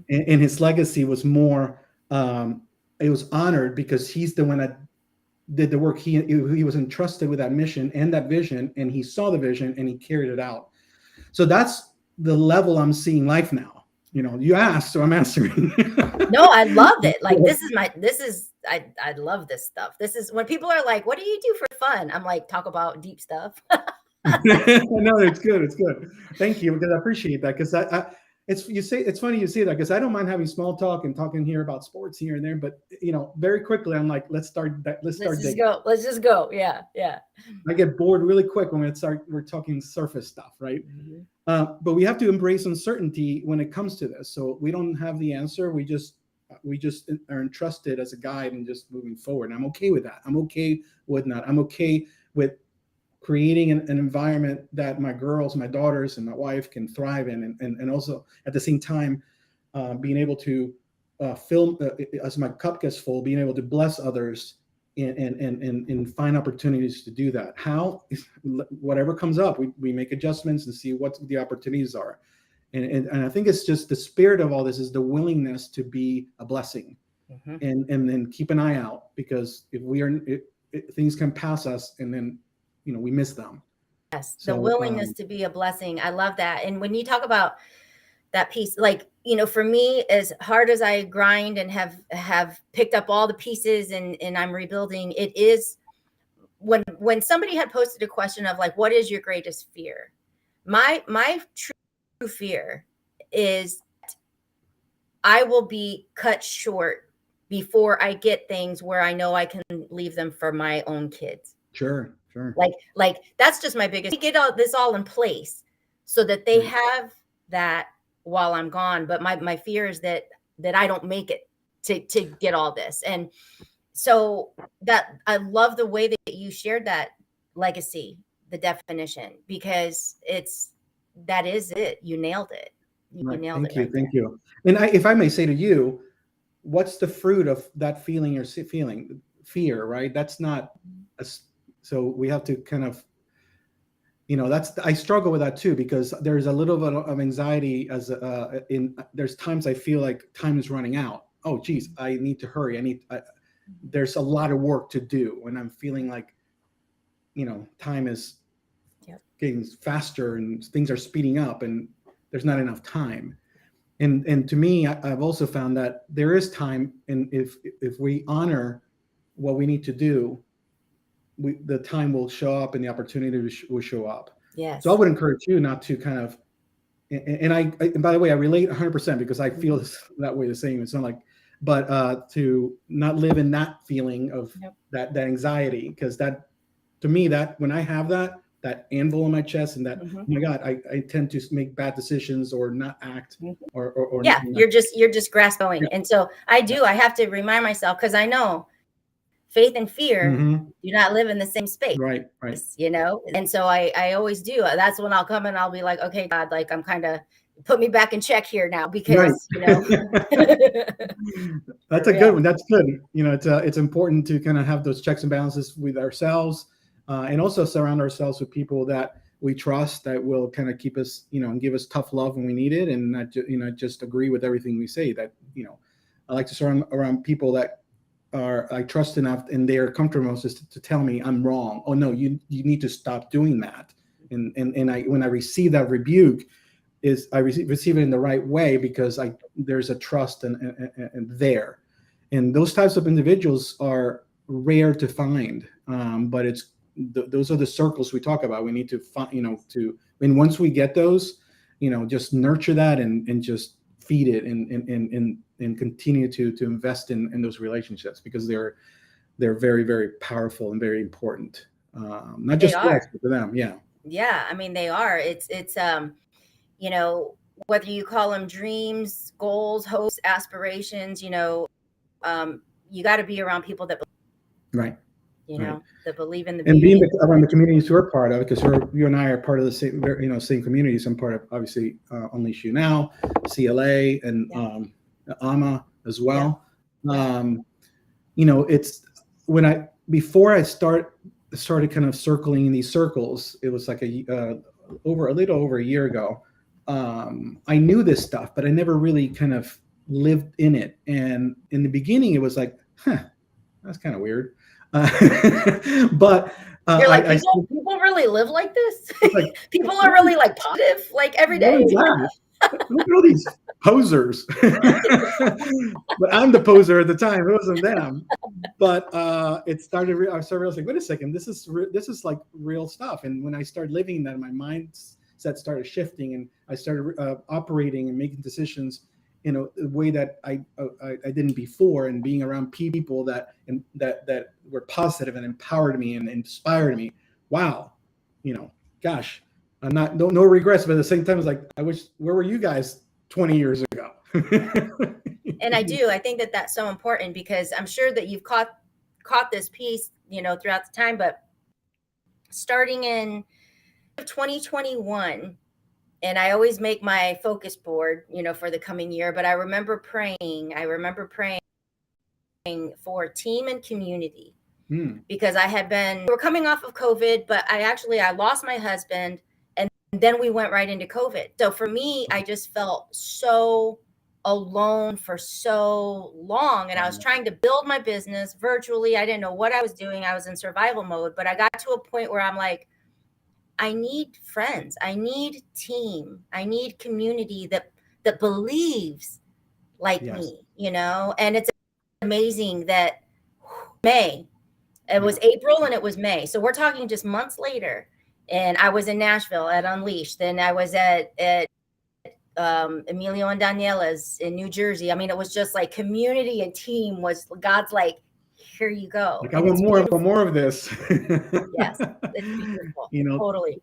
Yeah, it answers. Definitely, those things are answers to prayer for you. And even though I wasn't praying that, God knew that I needed in that, and it showed up. But I'm thankful that I saw it, and like, oh, okay, this is something. I'm not sure what that is, but it really is very. I'm gravitating to it. So I'm going to honor that. So I want to talk a little bit about the business that you have started with your daughter, right? Yeah, because to me, I think that's so cool. Like, it's so awesome, to have that time, not only as, dad, but be building something. Like, talk about that so we can all know. Thank you. I mean, very, very cool. I have my business, High Ground Creative, which is my marketing agency, but this it started as a podcast, but it is a business. We have an LLC. We're doing a lot of things. This is foundational. We have to build a brand and deliver on a product and something that's valuable and add value to people. That's what we're doing now. But what happened was I wanted to start this podcast for my business and talk about marketing and do all kinds of things, long form videos. We can do content, all that stuff. So I set up a studio in my office here. And my daughter and I, Megan, who actually is a entrepreneur, she has two businesses, online boutique, and she's also a professional photographer, a clothing boutique, by the way. Groovy clothes for the modern hippie. She's an old soul. It's like very cool. Love it. Yeah. So we were asked to be on a podcast. Bobby Jones, who is part of Unleash You Now, he has a podcast called the Extra Mile Podcast. So father-daughter entrepreneurs. We were guests. So we were working on. I asked her to help me, kind of to be like the engineer in the background, just help me with the podcast. And when we were in this podcast, during that podcast, we realized, like, I didn't talk to her, she didn't talk to me, but we know each other very well. We went to IHOP after that, and I was like, maybe I should have her on, and she could be my co-host. But then I didn't even ask her. She's the one that brought it up, because she was thinking the same thing. There was something that really sparked there. So we kind of rebranded, kind of retooled everything, kept the name. It's called The Creative Side of Things. But then we launched, and on Monday episode, actually with Amelia and Daniela, is coming out, that we recorded a few months ago. And then at the end of the week, it's season 1 ends. So we did 18 episodes in season 1. We have 25 season 2 that we start actually taping next week. But this, to me, if I get to see Megan, my oldest, she's engaged. She doesn't live with us. She lives with her boyfriend, her fiance. If all I get is I get to see Megan every week, I'm a happy guy. That's my agenda. Now I get to do this. And the concept was, she's Gen Z, I'm Gen X. She's an entrepreneur, I'm an entrepreneur. We have all different points of view. She's also female and male. So there's a lot of overlapping different things that we can find common ground on, debate on, and different things. And we felt that concept, I would rather listen to those two than Javi talk about marketing. Anyway, the secret sauce is her. I'm here for the ride, and I'm, and we have a great dynamic. We love and respect each other. We're very alike, but it's an incredible ride. And we talk about business, we talk about life, we talk about things, and it's nice to have. She's obviously always been my little girl, my daughter, but she's also my friend and I'm my business partner, and it's a really cool ride. That is, it's just so cool. And if my sister, I don't know if my sister is still on here, she's in Texas, she might be tuning back in, but when we hear things like that, so we grew up with our dad not in our home. Like they divorced and he moved across the country. And so when we hear things, we always kind of make a little thing of it where we're like, cryy face, because it means so much when you hear, oh, she said, there she is. She says, yes. It's okay.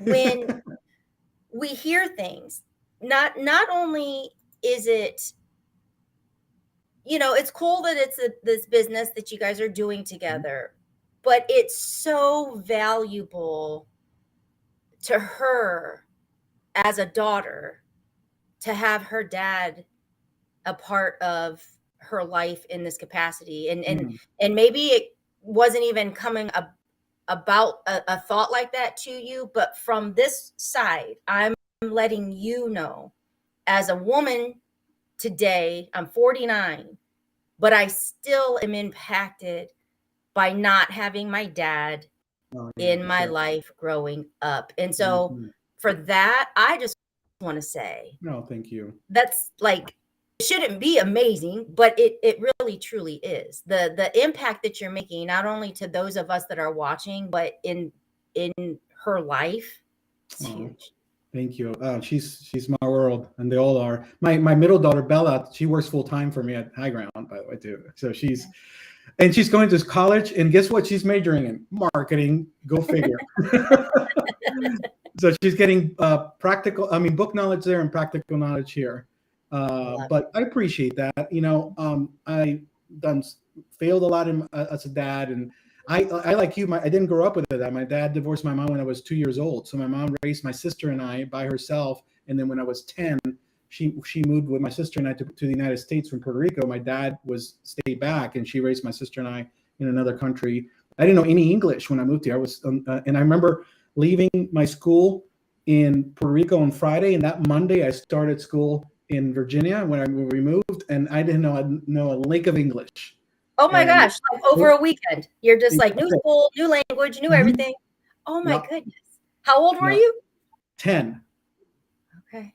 Wow. Yeah. So every so often little words. Funny if I could be quick, I'll see the time here. But we were playing, guys, just a few years ago, I was playing like Pictionary with my wife and a bunch of friends. And she picks a word up. I pick a word up and I look at it and I'm like, I don't know what that word is. And they're like, the clock's going, the sand's going. I'm like, I don't know what this word is. So the word was curb, C-U-R-B, like boy. Okay.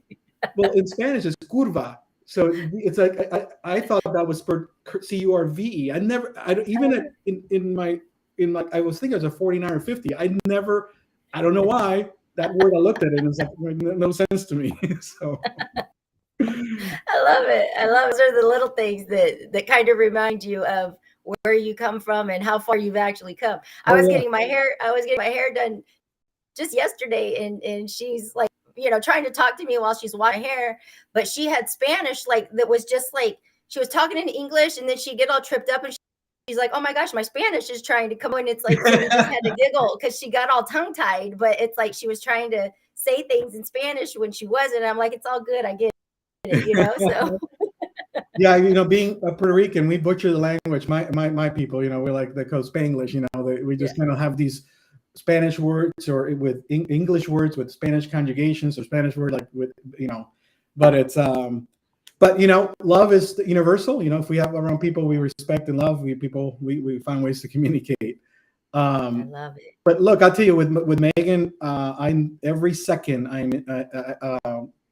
as long as this lasts, I'm going to hang on to this. I walk with gratitude on so many things in my life. The things I shared with you that happened.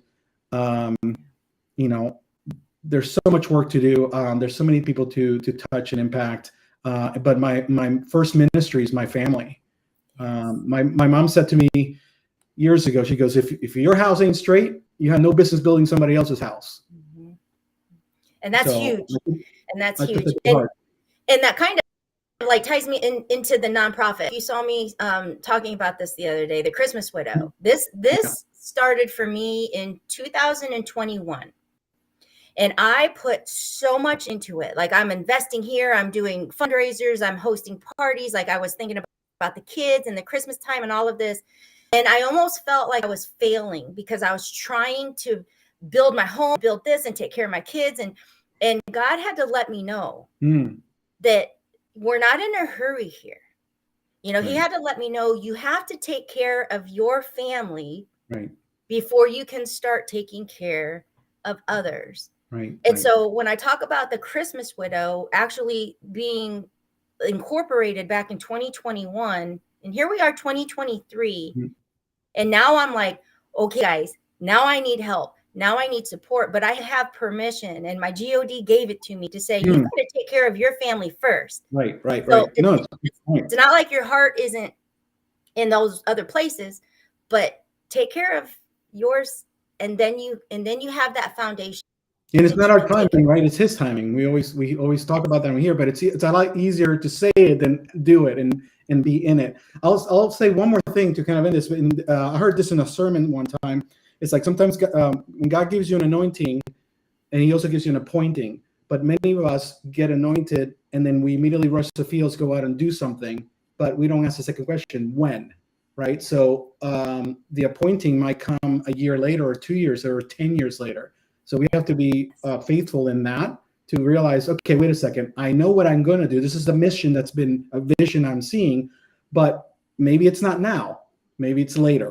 And we have to be okay with that and kind of sense that. But I feel the same way because you did it because your passion, you have a zeal for that, for what you want to do. And God loves us so much to let us go that far. So kind of make little adjustments and correct us a little bit. Yes, I love it. Thank you so much for joining us on this second annual Christmas in July STREAM-A-THON, and for really, you know, just pouring into us and connecting and sharing your heart. You are an inspiration, and you're, you know, nobody's perfect, but the inspiration that you've shown of family, marriage, father, building, legacy, all of it. It's beautiful. And I'm honored. You know, we've never been in person. I feel like I just know you. I can't wait to meet you in person. Like, you know, give you a big hug. But I'm honored to be here. Thank you for having me. And I love what you're doing. And you're an inspiration. So don't stop. Keep setting the pace. And we're watching, and we're right there by your side. Thank you so much. And I feel that. Don't stop, won't stop. Don't stop. All right. Thank you so much. And we will, you know, I'll probably see you in Nashville. Yeah, I'll be there. All right. All right. Very good. Thanks, Javier. Bye.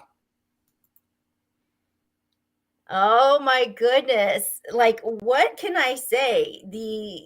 The amazing, the lessons shared, the nuggets and diamonds being dropped that are impacting our lives. It's beautiful, right? Like, it's beautiful. That's what we are here for. So we are going to continue the movement. We are going to continue the live stream. We have Francine Ayala, and she is going to be sharing with you tonight. She has a presentation. She has a speech. She's going to just be pouring into you all tonight, and I'm going to be bringing her in and getting her situated. Hello, beautiful. How are you? I'm doing well. How are you? I'm doing well, and it's amazing because we literally have just a recent connection, and I already feel like so connected.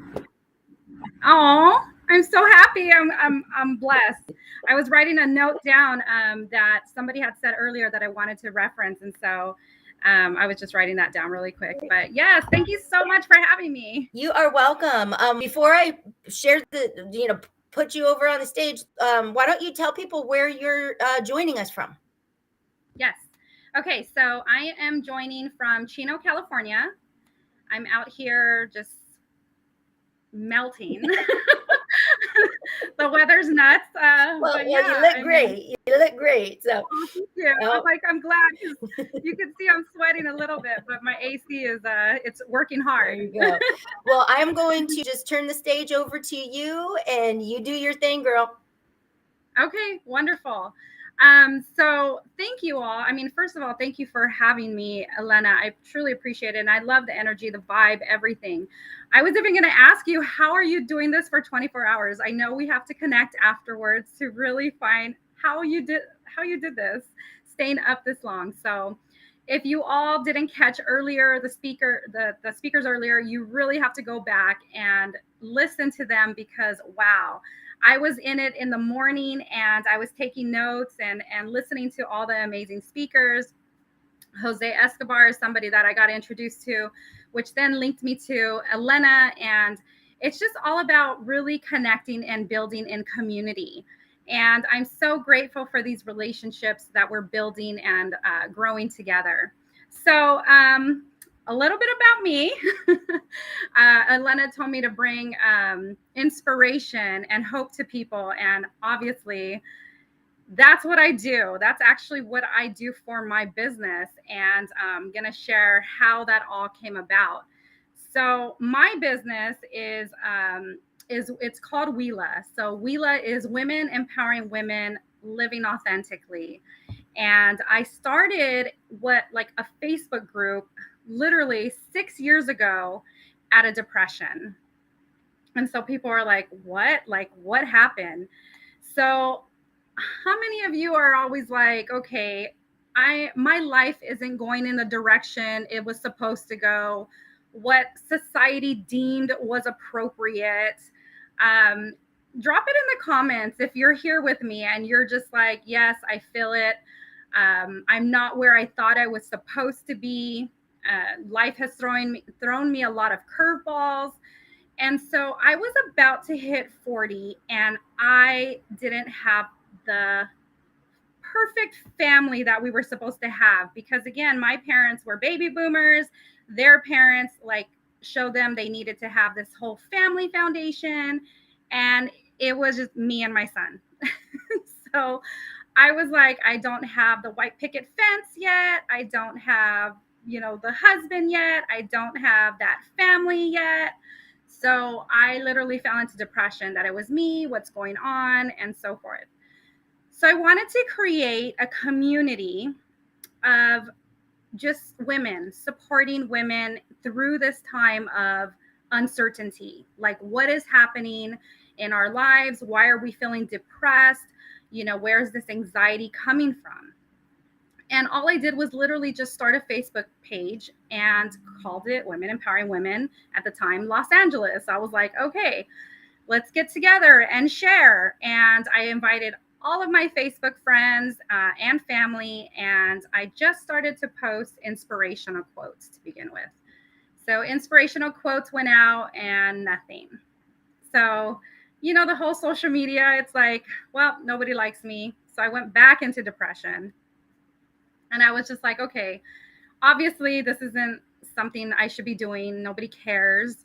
But something was pushing me and pulling me to go further. So I continued with posting the inspirational quotes. And then one day, one of the ladies in the group, I can't even remember who it was, came up to me and just said, oh my goodness, Francine, I love what you're doing. Keep doing it. You're so inspiring. And I was like, what? What do you mean?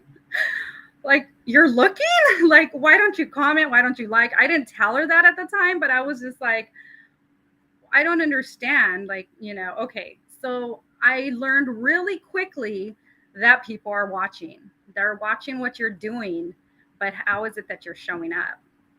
And so I really focused on, okay, I needed to be my biggest cheerleader in order to really put this going, like to put this whole group going forward, like to connect everyone. So I was like, okay, well, what else do I do? So I was like, I want to be able to inspire women on a larger level. What does that look like? So I started hosting summits and conferences. So women empowerment summits and conferences started back in 2019. And I just started doing these and just kind of threw them together because I was an event planner at the time, as far as like past experiences of volunteering. So all of that took place. And of course, I got a lot of praise. Oh, Francine, you're amazing. You're doing this, you're doing that. I love it. Okay. I didn't believe it.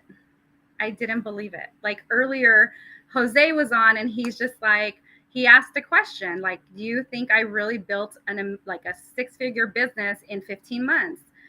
What did I, he asked the audience, like, what do you think I thought? Was it yes or no? And I said, nope. I said nope right away because I know what it feels like to stay stuck. I know what it feels like to not believe in yourself, to not go out there and really put your purpose into action. There was so much doubt. There was so much self-sabotage throughout my life that I didn't even know how to move forward.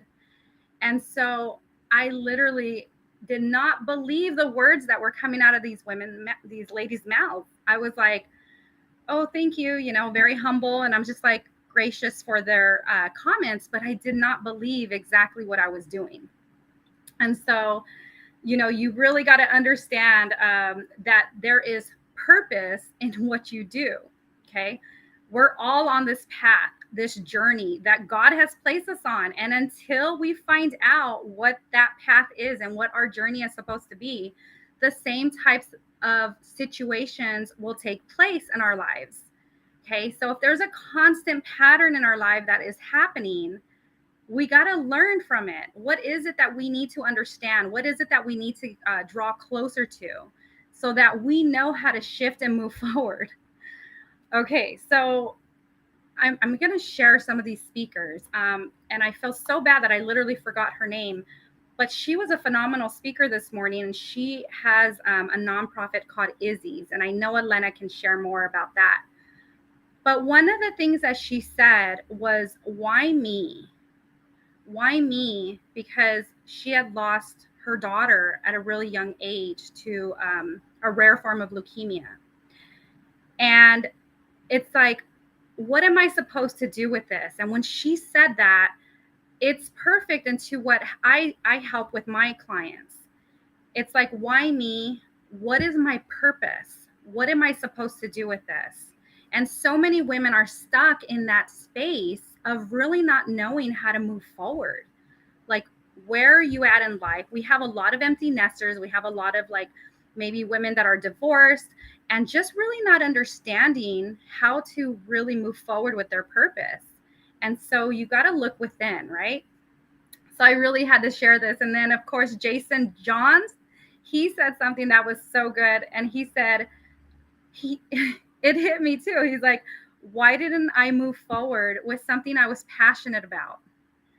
And it's so true because I did the exact same thing. I'm passionate about inspiring women and empowering them to live out their best life. That's my whole model. But why was I not moving forward? Okay. So 2019 goes, 2020. Well, we all know what happened there. I was trying to start a nonprofit and then we all got into lockdown. And then 2021, we're all still trying to build up, right? And then I start hosting events again. 2022 happens and I finally launched the nonprofit.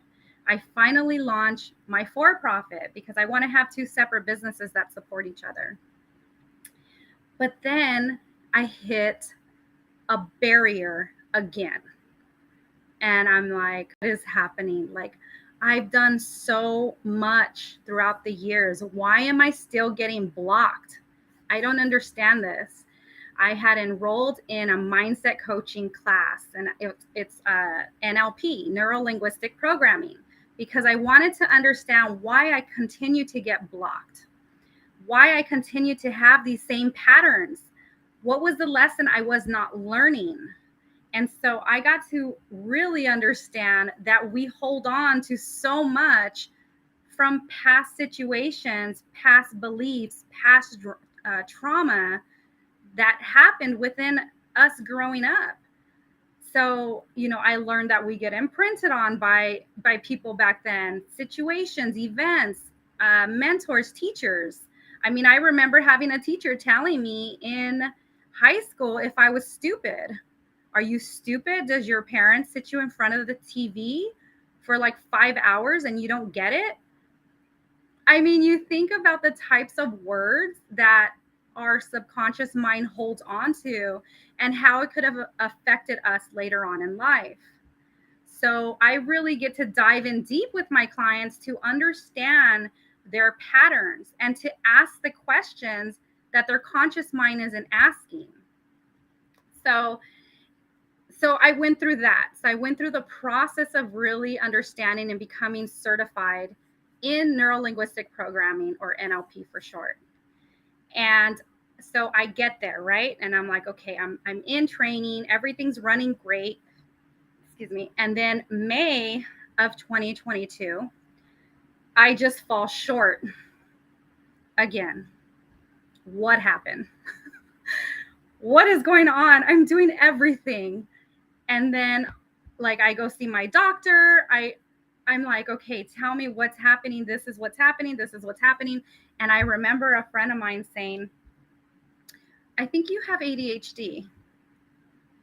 I was like, I just laughed and I said, I probably do.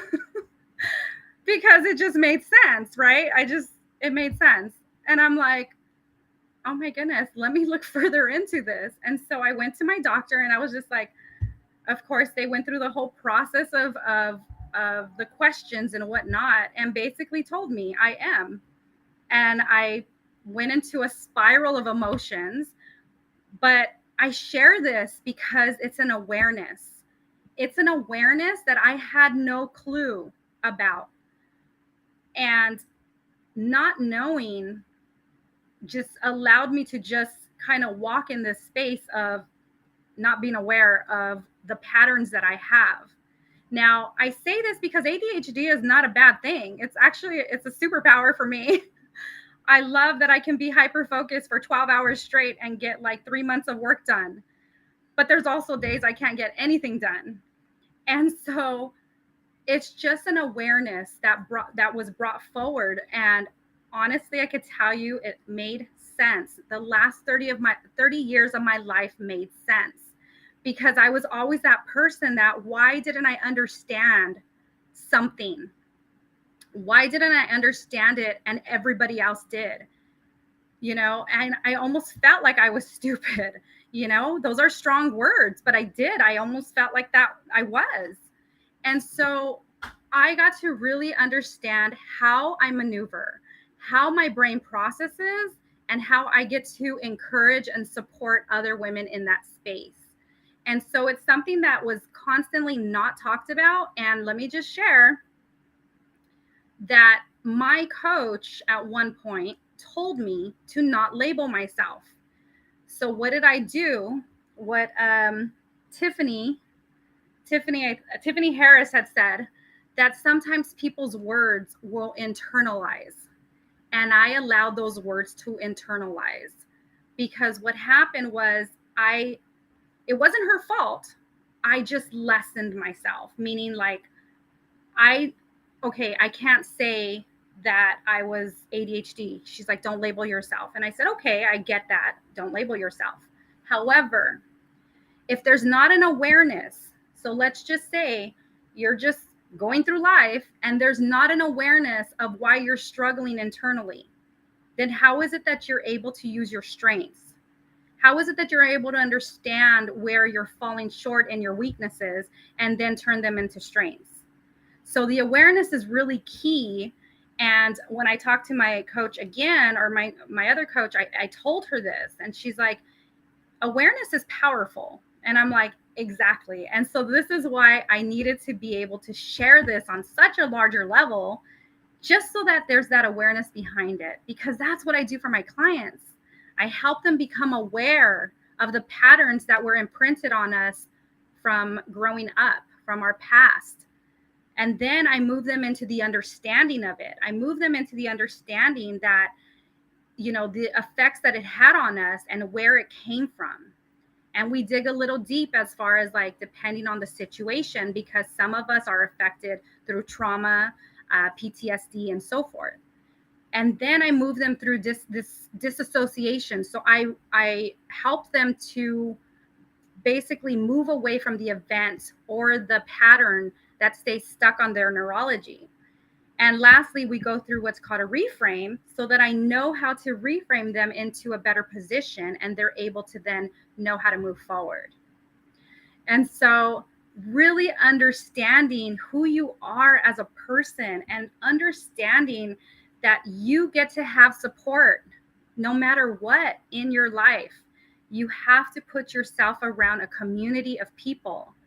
And so I was so grateful to be introduced to CLA, Connected Leaders Academy, and literally got to meet some amazing people on the way. And I share this because I told Jose, I've built something amazing. And if you all know what I just spoke about, I've built like 4 different businesses. Because I'm that creative. I am that creative to build out these businesses. But if you've ever heard of Jack of all trades, master of none, I was doing that. I would be like building here. And then I'm like, okay, look, I want to build here too. And I want to build here. And I want to build here. So now I have a team of people to help me grow each business individually. And so I'm excited for what's to come. We have our Women Empowerment Conference coming up at the end of September, and we are just growing phenomenally. And we've launched our magazine, because of course, why wouldn't I add a 5th thing to my plate? So I'm so grateful that I had this opportunity to share it with you all. And please, Elena, let me know what else I can add as value to you, to know how I can support you women out there, and know that you're in a safe space to move forward with whatever it is that you want to accomplish in this life. So thank you, Elena, for having me. So excited.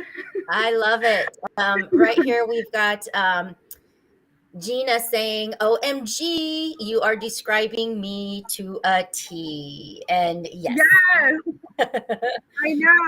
I know. Believe me, I get it, because I'm there. Like, I was doing everything. And it's like, I have something similar to Jose. I have Wheela Connects Her, and it's a networking platform for women in business professionals. And I knew that this was needed so that women can work together to really grow on such a larger level, because we were like doing all these things at once.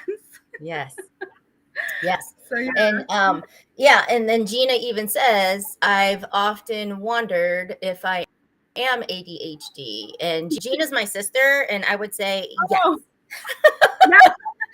I would say, Gina, yes. Absolutely. Yes, you are. No, I'm kidding. But the thing is, like, again, if you are, and that's okay, but knowing like where your weaknesses are and how to build that. Mm-hmm. Because what was happening is at a younger age, I was in my early 20s, I should say. It was right after I had my son, and I started losing my memory. I started to lose my memory, and I was getting really scared.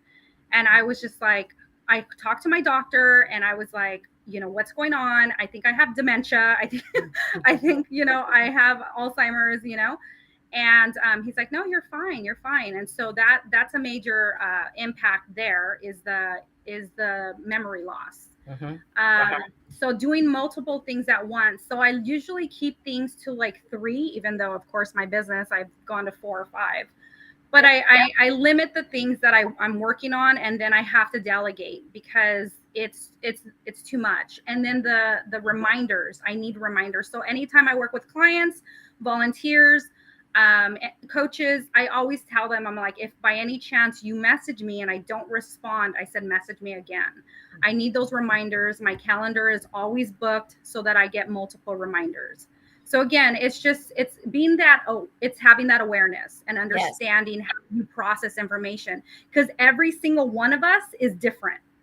Our brain is different. So we process a little bit different from each other too.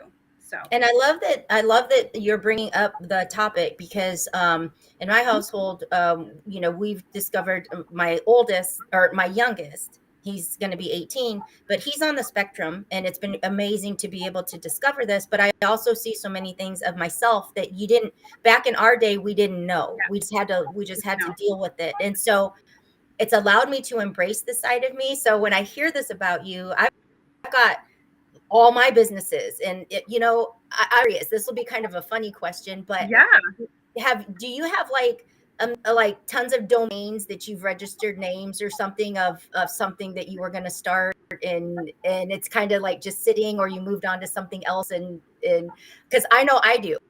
I got a domain. That was a great idea. I got a domain for that. And it's like, now that it's all here, it all does make sense. But that process, when your brain's just like boom, boom, boom, boom, boom, it's crazy. Yeah.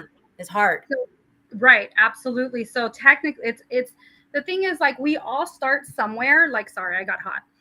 We all start somewhere, and it's okay to evolve, because I had to really understand how to build a business.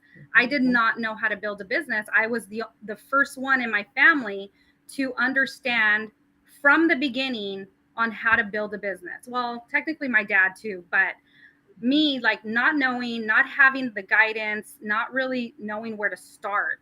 And then I had to go through tons of personal development. And Jose, he said, if you're not investing in yourself, you're not moving forward. So I invested in myself to become certified as an NLP coach and trainer, so that I knew how to help others in this space. And a lot of it also with the ADHD is like, we internalize our feelings a lot deeper. Not saying other people don't. It's just we are more likely susceptible to depression, and we hold on to these emotions. And so what I've done is I've really focused in on timeline therapy. So that focuses on releasing the emotions of anger, sadness, fear, hurt, and guilt or shame.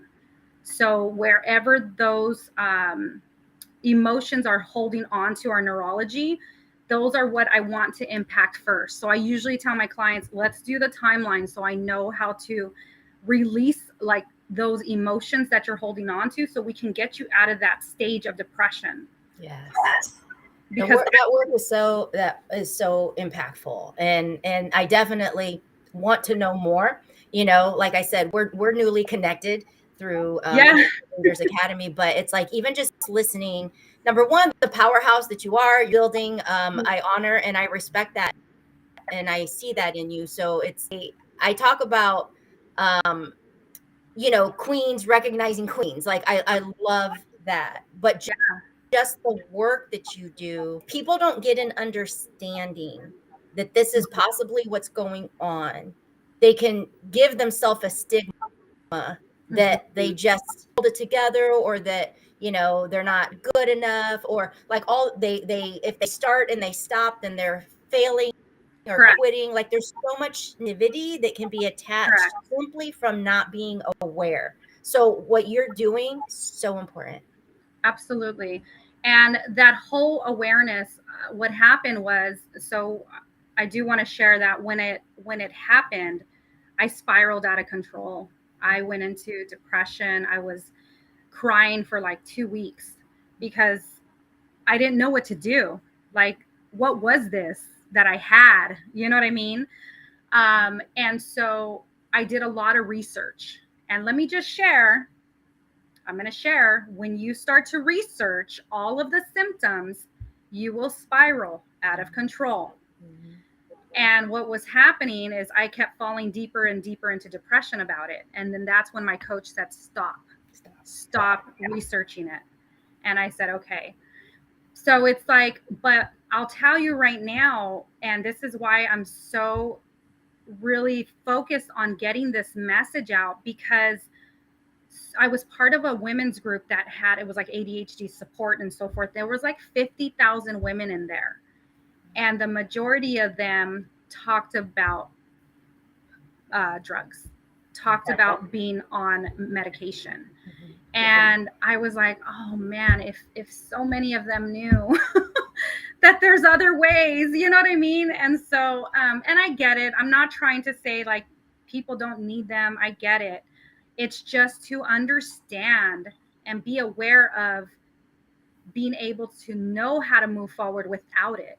And so that's why I was like telling my coach, I go, we have so much work to do. We have a lot to share.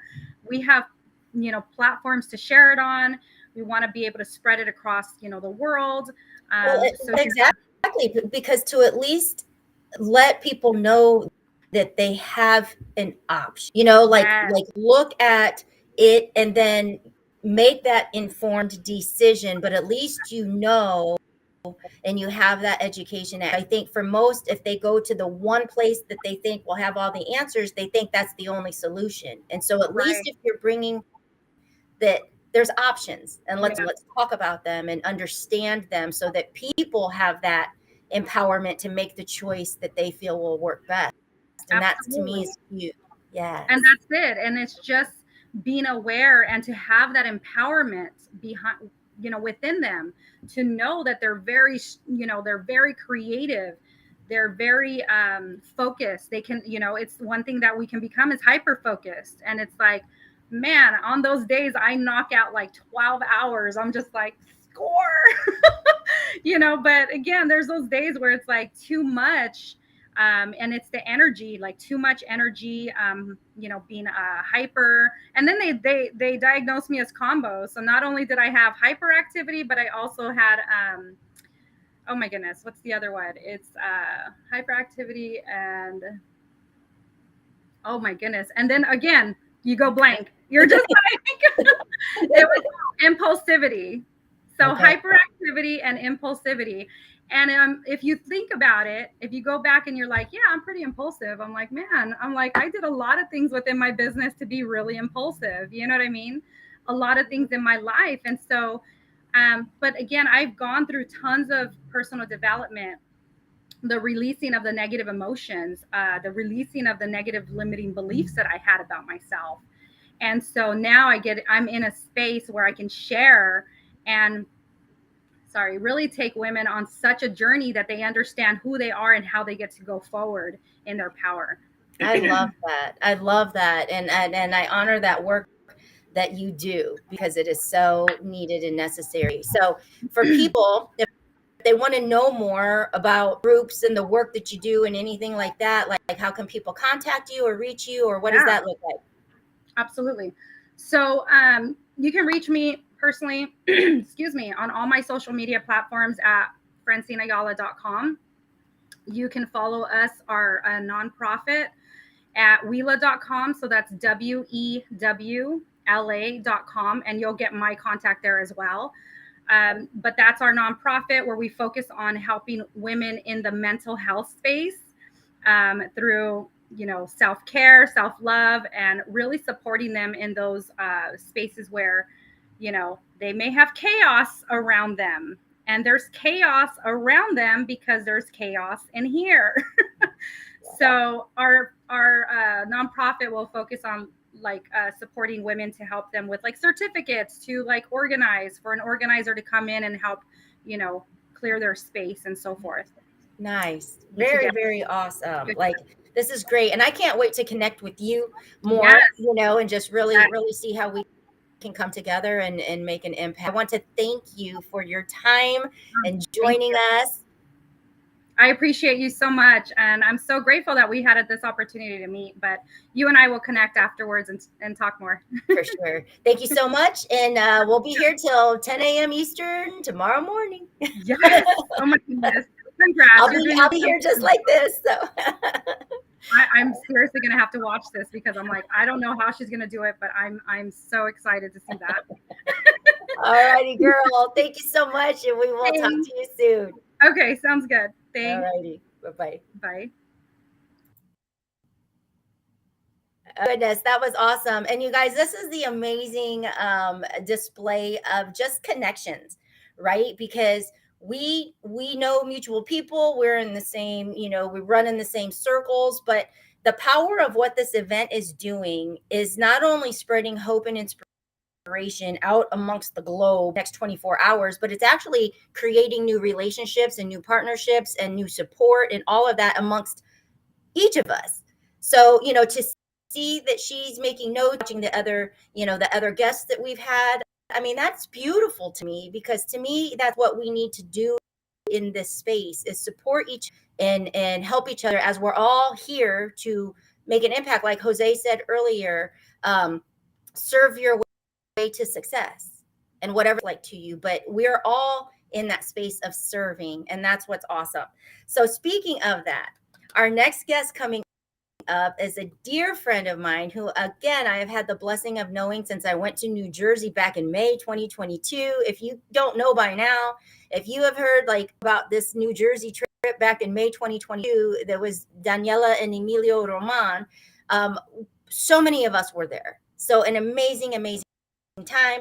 I am bringing on Raul Marin, who is a dear friend and a poet and an author and all the things. Hello, my friend. How are you? Feliz Navidad, my friend.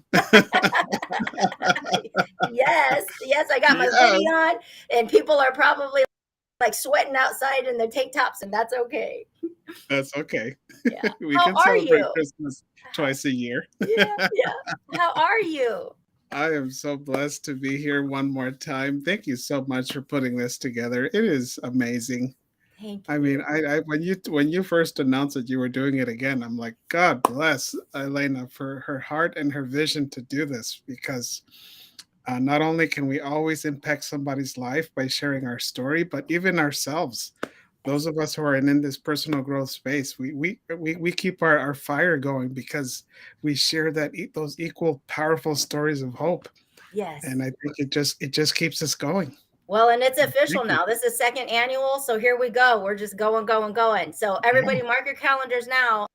Last weekend of July, or Christmas in July. But no, you have, number one, I want to say congratulations to Aw. you on your engagement. So that's beautiful. Yeah, as you can see, I'm still in cloud nine. I'm Yeah. somebody pinch me. I'm dreaming. I love it. I mean, I'm a sucker for love and all the good stuff. So I'm truly happy for you and Jessica. And I just want to congratulate you, because it's a beautiful thing. Relationships, marriage, commitment, all of it. It's a beautiful thing. So It is. So tell us, what have you been up to as you share inspiration? It's I know you're busy, I'm busy. It really feels like it's been since last year that we've caught up. Yes. One thing that I've really tried to do is to embrace the creative side in me and just continue to inspire people. One message that has really stuck with my mind and my heart as this has progressed since 10 a.m. and I've been following and commenting as I can, is that you have to continue to post even if you hear crickets, right? People are still watching you. They're still seeing how you show up. They're still seeing how you deliver and you live your purpose. And to me, it's just as much inspiration to myself as it is to share words of inspiration to other people with messages that when I wake up in the morning. It's just, I never take it for granted that it's a miracle that we're both here today. I love that. That's huge, because I don't think people really take a moment to absorb that we're here. That's a miracle in itself. Miracle. Yes. It's a miracle. And just as you've said, your God, I thank him so profoundly every single morning for the good and the bad, for my she-wolf, for my family, my friends, the fact that I'm living this fresh air, that I live in a country where I can express my creative voice. And I can just go on and on and on, Yes. thanking him for the miracle that it is today that I get to open my eyes to. Yeah. And And there's nothing that can describe the feeling that pure gratitude can fill you with. Like there's nothing to describe that. And so normally when you see people that you feel the negativity, feel the complaining, they're angry at the world, it's like chances are they haven't paused to just be grateful for something, you know? yeah, yeah, yeah. And I trust me, I thank Mel Rupp. She hasn't heard me say it to her verbally or in person, but I thank Mel Robbins every single day for enlightening me on how important it is to greet yourself in the mirror when you see yourself in the Yes. morning. And Jessica says, amen, live in gratitude and thank God for everything. Amen, Jessica. And great to have you on here. And I'll just tell you, Jessica, congratulations on all the good things happening. So what is transpired since you released your book and all, like what is up in your world? I think for one thing, I didn't know Jessica last year. So yeah. So when you know, you know. You know. That's the beauty of it. Yes. I've been on this amazing ride called love, and it's just inspired me to keep fighting even more. Because now that your partner becomes your why. And I know people have talked about that too. You know, if your why doesn't make you cry, then your why is not it's not strong enough. And Yes. just when you feel like quitting, just when you feel like, oh, this is tough, this is hard, I can't do this, you remember it's like, wait a minute, I have a partner that encourages me and supports me and empowers me to be the best version of who I can be. That's all the fuel you need to continue to pour into your purpose, which is to inspire people, because I already know what life was like when I let imposter syndrome and limiting beliefs and self-doubts and all of those things that kept me buried in my negativity before I got to meet her. Yes. And I got Charles on here. We're talking about LOVE. My Charles is feeling you on that note. Yes. I mean, it's when you have that support that actually has your back, like you really can conquer the world. Right? Yeah. And Ivy says to find someone who supports you for who you are and that they see you is such a gift. Ivy, you nailed it, girl. You nailed it. All of us deserve to be seen, heard, and valued. Yes. And I think that one of the beautiful things that Jessica and I have going for us is that I tell her all the time, I just want you to be you. You are authentically made and so lovingly made the way God made you. And that's all I ever need you to be. Just be your beautiful, powerful, passionate self. And God already allowed me to meet you. So God, thank you. Yeah. I love it. So that's going to be our little drip of hope and inspiration because you know, I'm not sure where Jessica was when you guys came into each other's lives, or even like, you know, where you were in that space. But if there's somebody out there that is really feeling longing or feeling that desire for a partner. So let me ask you this question. So we're just going to make this like the Raul and Jessica show.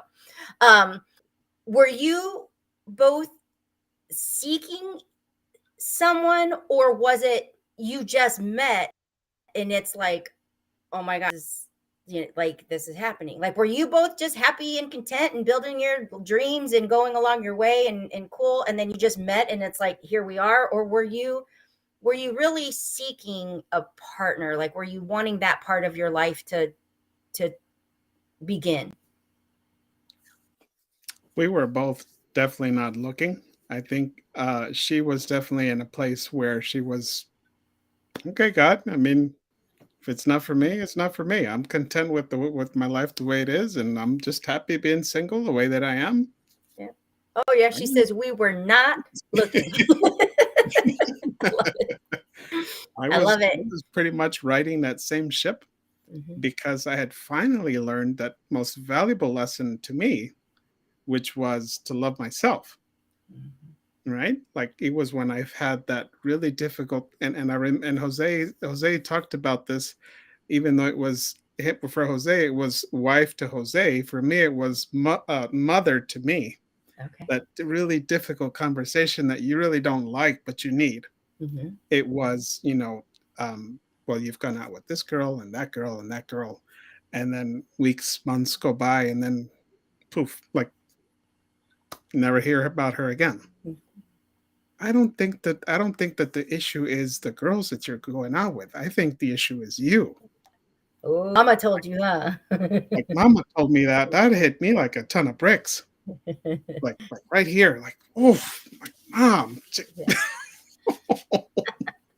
But I needed to hear that, Mhm. you Mhm. know, because for the first time in my life, I realized that how can I expect others to love me romantically if I can't even love myself? Mhm. Yes. That I haven't even learned to love myself and accept myself. So how did you begin that process of learning to love yourself? And so, not too long after I had that really eye-opening, heart-opening talk with my mom, here comes Jose with an amazing opportunity to participate in this program that was like a challenge, really, of 66 days of mind, body, spirit. Like, and it was, I think 12 of us started, but only like 8 or 9 of us finished. And it was all of us of the same Catholic faith Mhm. pouring into this challenge like I had never personally lived before, of really taking your mind, body, spirit to a whole nother level. Mhm. So reading, journaling, cold showers, healthy eating, raising your relationship to God the way that I thought. I mean, that experience taught me that there's always another level in Mhm. anything in your life. And so that's when it really started to do a 180 in my mind, that wow, like Yeah. this is an area of my life that I thought I'd never be able to tap into. And so you started seeing yourself differently and Yeah, handling yourself differently, and probably different opportunities started showing up because you were changing too. yeah, yeah. Yeah. That's beautiful. And That's then beautiful. leave it to a virtual coffee that I scheduled with Jessica. And virtual coffees, for those of you watching who are part of CLA, a virtual coffee is really only about 30 minutes. Mhm. You tell me who you are, what you do, what's your goals, and then Elena would go, and then we kind of, see if we're a good fit for each other to do any referrals and such. But with Jessica, it was like, this girl is special. Like, this is not going to be your typical virtual coffee. I like her. You're like, turn off the timer, grab your beverage, and let's just talk, right? Let's just talk, you and me. And that typical 30 minutes went to 3 hours. Wow. Wow. That's Yeah. awesome. That's awesome. And that was just like through Connected Leaders Academy. Yeah. Yeah. So, Emilio and Jose kind of battle back and forth, who takes the credit for allowing us to meet. I did meet Jessica on an AMA call, so Emilio does have that argument to make too. you know, but I would say from last year to this year, her being in my life has just been the absolute biggest change for me in all the most beautiful ways. Yes. So has this impacted your like your vision for what you're doing forward? Has it kind of, or do you differently than when it was like just you and just, going down this path? What has that your dream forward? I definitely want to spend more time with her. Because right now we're living, love, she's on one extreme, on the other extreme, and we definitely want to see each other every day. Yeah. But I think for me, being the wise wolf in the business space, it's me taking the platform that my book is, and just growing from it, right? Yeah. And connecting with people that I haven't connected with, that need to hear those words of inspiration, that need to hear that they have gifts just as I have gifts, that maybe they and I've heard people talk about this before. Do you know who your niche is? It's your former self. Mhm. You don't have to really condense it or specify it into, oh, I target women, or oh, I target men. You realize you can coach yourself. You're just coaching to yourself a few years ago. Mhm. And that same person that had limiting beliefs and self-doubts and all of these things, that Jose, the older version of myself would have said no. That mountain is way too high to climb. I'm doubting myself because I've had rejections all my life. But now it's like, no, no, no, no, no. It's quite the opposite. Mhm. God is with me. I have an amazing partner with me. I have an amazing network and communities with me. Yeah. I have to start building my own community where I Yes. can empower people to be the writers, speakers, absolute best versions of themselves that they can be, whether they want to go entrepreneurship or not. They can also find those inner gifts that they've been afraid to share with the world. And I Yes. want to tell them, I want to scream at them in the most positive way. Yes, you Let me can. scream at positivity. And yes, you can. And yes, your story matters, and the world is listening. You just haven't realized it yet because you haven't shared it. I love it. I am so excited for you, and I'm so proud of you. I mean, to watch, to meet you in Jersey in May 2022. You were DJing. We were like speaking for the first time, like all of this kind of stuff. And now you are a published author. You're engaged to be married. You're like leading your own tribe, like all of this in less than a year, like a year's time. That's beautiful. What can you say to the person that's tuning in that is still feeling like I've got I've got all of this inside, but man, what will people think? Oh, I probably can't do it. Like that hope. What can you say to that person that's still doubting themselves? You love candles. Jessica's got me into candles so much. I think this is the third candle I've bought.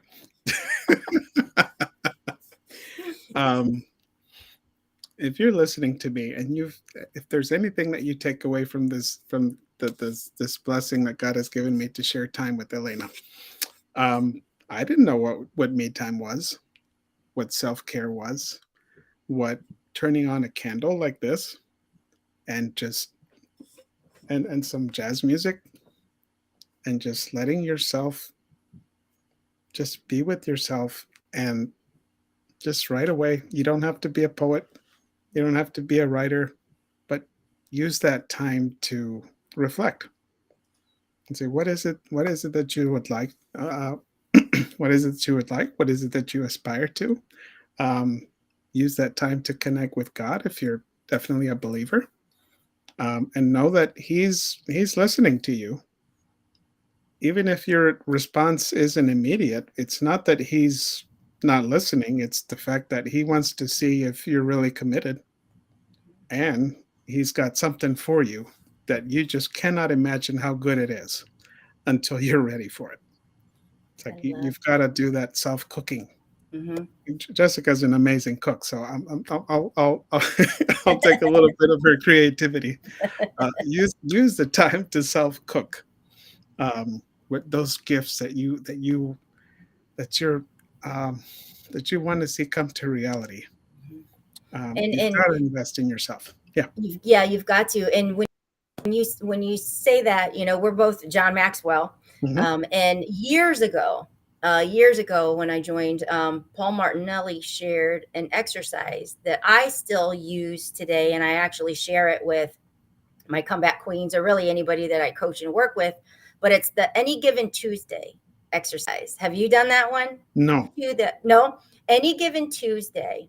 It's writing down your ideal day, your dream day, from the moment you wake up to the moment you go to bed. And it can be next month, it can be 5 years. It doesn't that matter. But the reason it's called Any Given Tuesday is because it's not any holiday, it's not anything, special or milestone. It's just any given Tuesday. But what does that look like?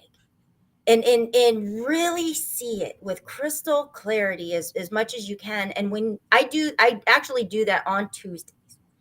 And so when you talked about lighting that candle, just sitting with who you are and just being, that exercise is so powerful. But I've used it myself to see, what do I want to create? What will make my spirit happy?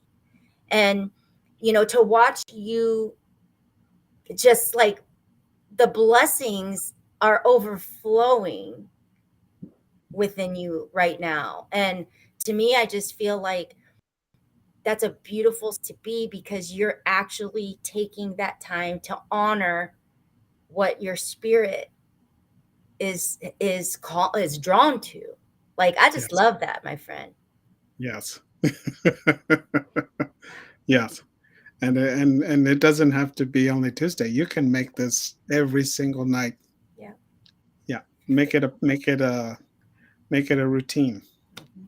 And routine doesn't have to be repetitive. Routine just means every day you have something to take from those moments that you pour into yourself. Every single one can just, we've heard it said in different ways. You learn something new every day. We can have intentionality to grow in different ways every single day, because it's a miracle that we're here. Yes. Yeah. So I have to ask then, now, what's your mama say now? Is she like, see, I told you I had to like sit you down and have that talk? Yeah, you better believe it.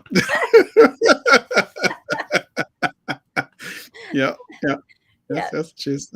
I'm so proud of you. She probably takes credit for all of that, like, oh, I love it. I love it. So where can people find you? Like I know that, do you have a podcast going on right now, or what do you, okay, so like, tell us all. So I've called it the Wise Hour, but that first wise is WHYS. Because I love for people to come on and just tell me, what are their whys? Why do they do what they do? And I love that I listen to Jay Shetty's podcast pretty often, John Maxwell's as well. And I love that he talks about how, we can't get caught up in identifying ourselves by our titles. Oh, like I'm the CEO or founder of this, or I'm the executive of that. No, but tell me who you are at your core. Yes. That's the real you. So I focus on that, and we kind of talk the way you and I are right now. If they have a book, great, we can expand on it. If not, then again, we can still talk about how their whys can be impactful for somebody watching. Yes. And it is, especially for those that feel like they just don't have, like, a lot of times people just feel like, I don't have anything special, or there's nothing special about me. If they're tuning in, they can be inspired to realize, like, it doesn't always have to be some huge, like, monumental thing. It can be something tiny. Like, that's right. It's all reflective, right? Reflective. It's all reflective. So if people want to get a hold of you, how do they do that? With Facebook, they can find me as Raul Marine. I post a lot of my inspirational messages on my Instagram account at Wise Wolf LLC. But either or, Facebook or Instagram are the top two. I'd say Facebook is probably the easiest way. And if they want to check out the website where they can order a copy of Rise with Gratitude, that would be raulthepoet.com. Love it. RaulThePoet.com. We can throw that in the comments. Jessica, maybe you can like type that in the comments and people can check it out. Well, I have to thank you so much for tuning in on the second annual Christmas in July 24-hour live stream-a-thon. And it has been a joy because we have not caught up. Like we are just like ping, ping, ping, ping, ping. Yes, but God, So to God be has able love. to be able to see you and tune in and just hear, like, you are just glowing. Like, I love it. You're in love, my friend. You're in love. Oh, and so are you. And trust me, I am a big fan of everything you're doing with Besitos. I mean, I'm like, wow. Yeah. Continue to empower women the way that you do. It's so inspiring to see. The world just needs more leaders like you. Yeah. The world needs more people the way so many speakers have shared today to inspire words of hope, to inspire words of positivity, to inspire words of support to one another. We have more things in common than we do that make us different. So yeah. And you nailed it, because this whole lineup over these 24 hours is powerhouse speakers, entrepreneurs, like people doing it.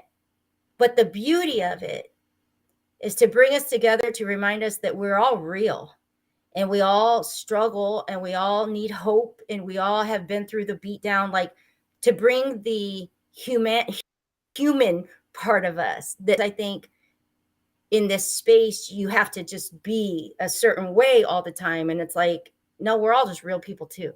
We have the same things too. And it's moments like this of why I just celebrate your joy and your happiness, because it's beautiful to me. And it is that hope and inspiration for somebody that is like thinking, what's wrong with me? Like, why can't I find that person? It will happen. It will happen. But we Right. got to learn to love ourselves first. And Yes. I love that. And I break it down to Jessica in 5 tiers. It's I gotta love God first. He's my creator. Mhm. Then it's me. Mhm. If you have a partner, then it's your partner. And then it's, if you have kids, well, it's the kids in your family. And then it's the rest of humanity. Mhm. Love it. And I feel like if you follow love in that order, you'll find what you're looking for, because God is going to see the way you live love every single day. And I tell people all the time, as long as I've got a beating heart and I'm on this earth, love is going to conquer everything, and I'm going to love humanity with all I've got. Oh, my dear friend, that was beautiful. And we are going to like wrap up right there, because that's beautiful. Those five steps. I know you're tuning in, and congratulations again to you guys. I'm happy for you both. And thank you for, sharing with us tonight, and tune in. I'll be here till the morning time. Oh. God bless you for everything you're doing, my friend. Keep going. We are rooting for you, so that by tomorrow morning we'll rejoin you again. Thank you. All right. God We'll bless see you, Raul. Love you. Okay. Love you too. Bye-bye. All righty. That was beautiful. I just love seeing love. So here's what's, and Jessica, you too, man. So here's what's going to happen. We are still rocking and rolling, but if you guys can believe it, it is another 6 hours has passed by. So we are going to cut this and come back with a bang as we bring Saucony Prince on here next. But we are starting the third segment of the 24-hour live stream-a-thon. So what that means is we are going to break this live, but we're coming right back on. And why do I do this? Because Facebook cuts us off after so many hours of being live, and I don't want anyone getting interrupted. I don't want anything getting disrupted. So I've timed it this year. So we're going 4 segments, 6-hour segments. So can you guys believe we are halfway through? It's going to be 10 p.m. Eastern. I've been here since 10 a.m. Eastern, and I will be here till 10 a.m. Eastern. So we are midpoint. So don't go nowhere. Stay right on my page. And when we pop back up, you will see part 3 of 4 on the live stream, and we'll go again. So I will see you in like 1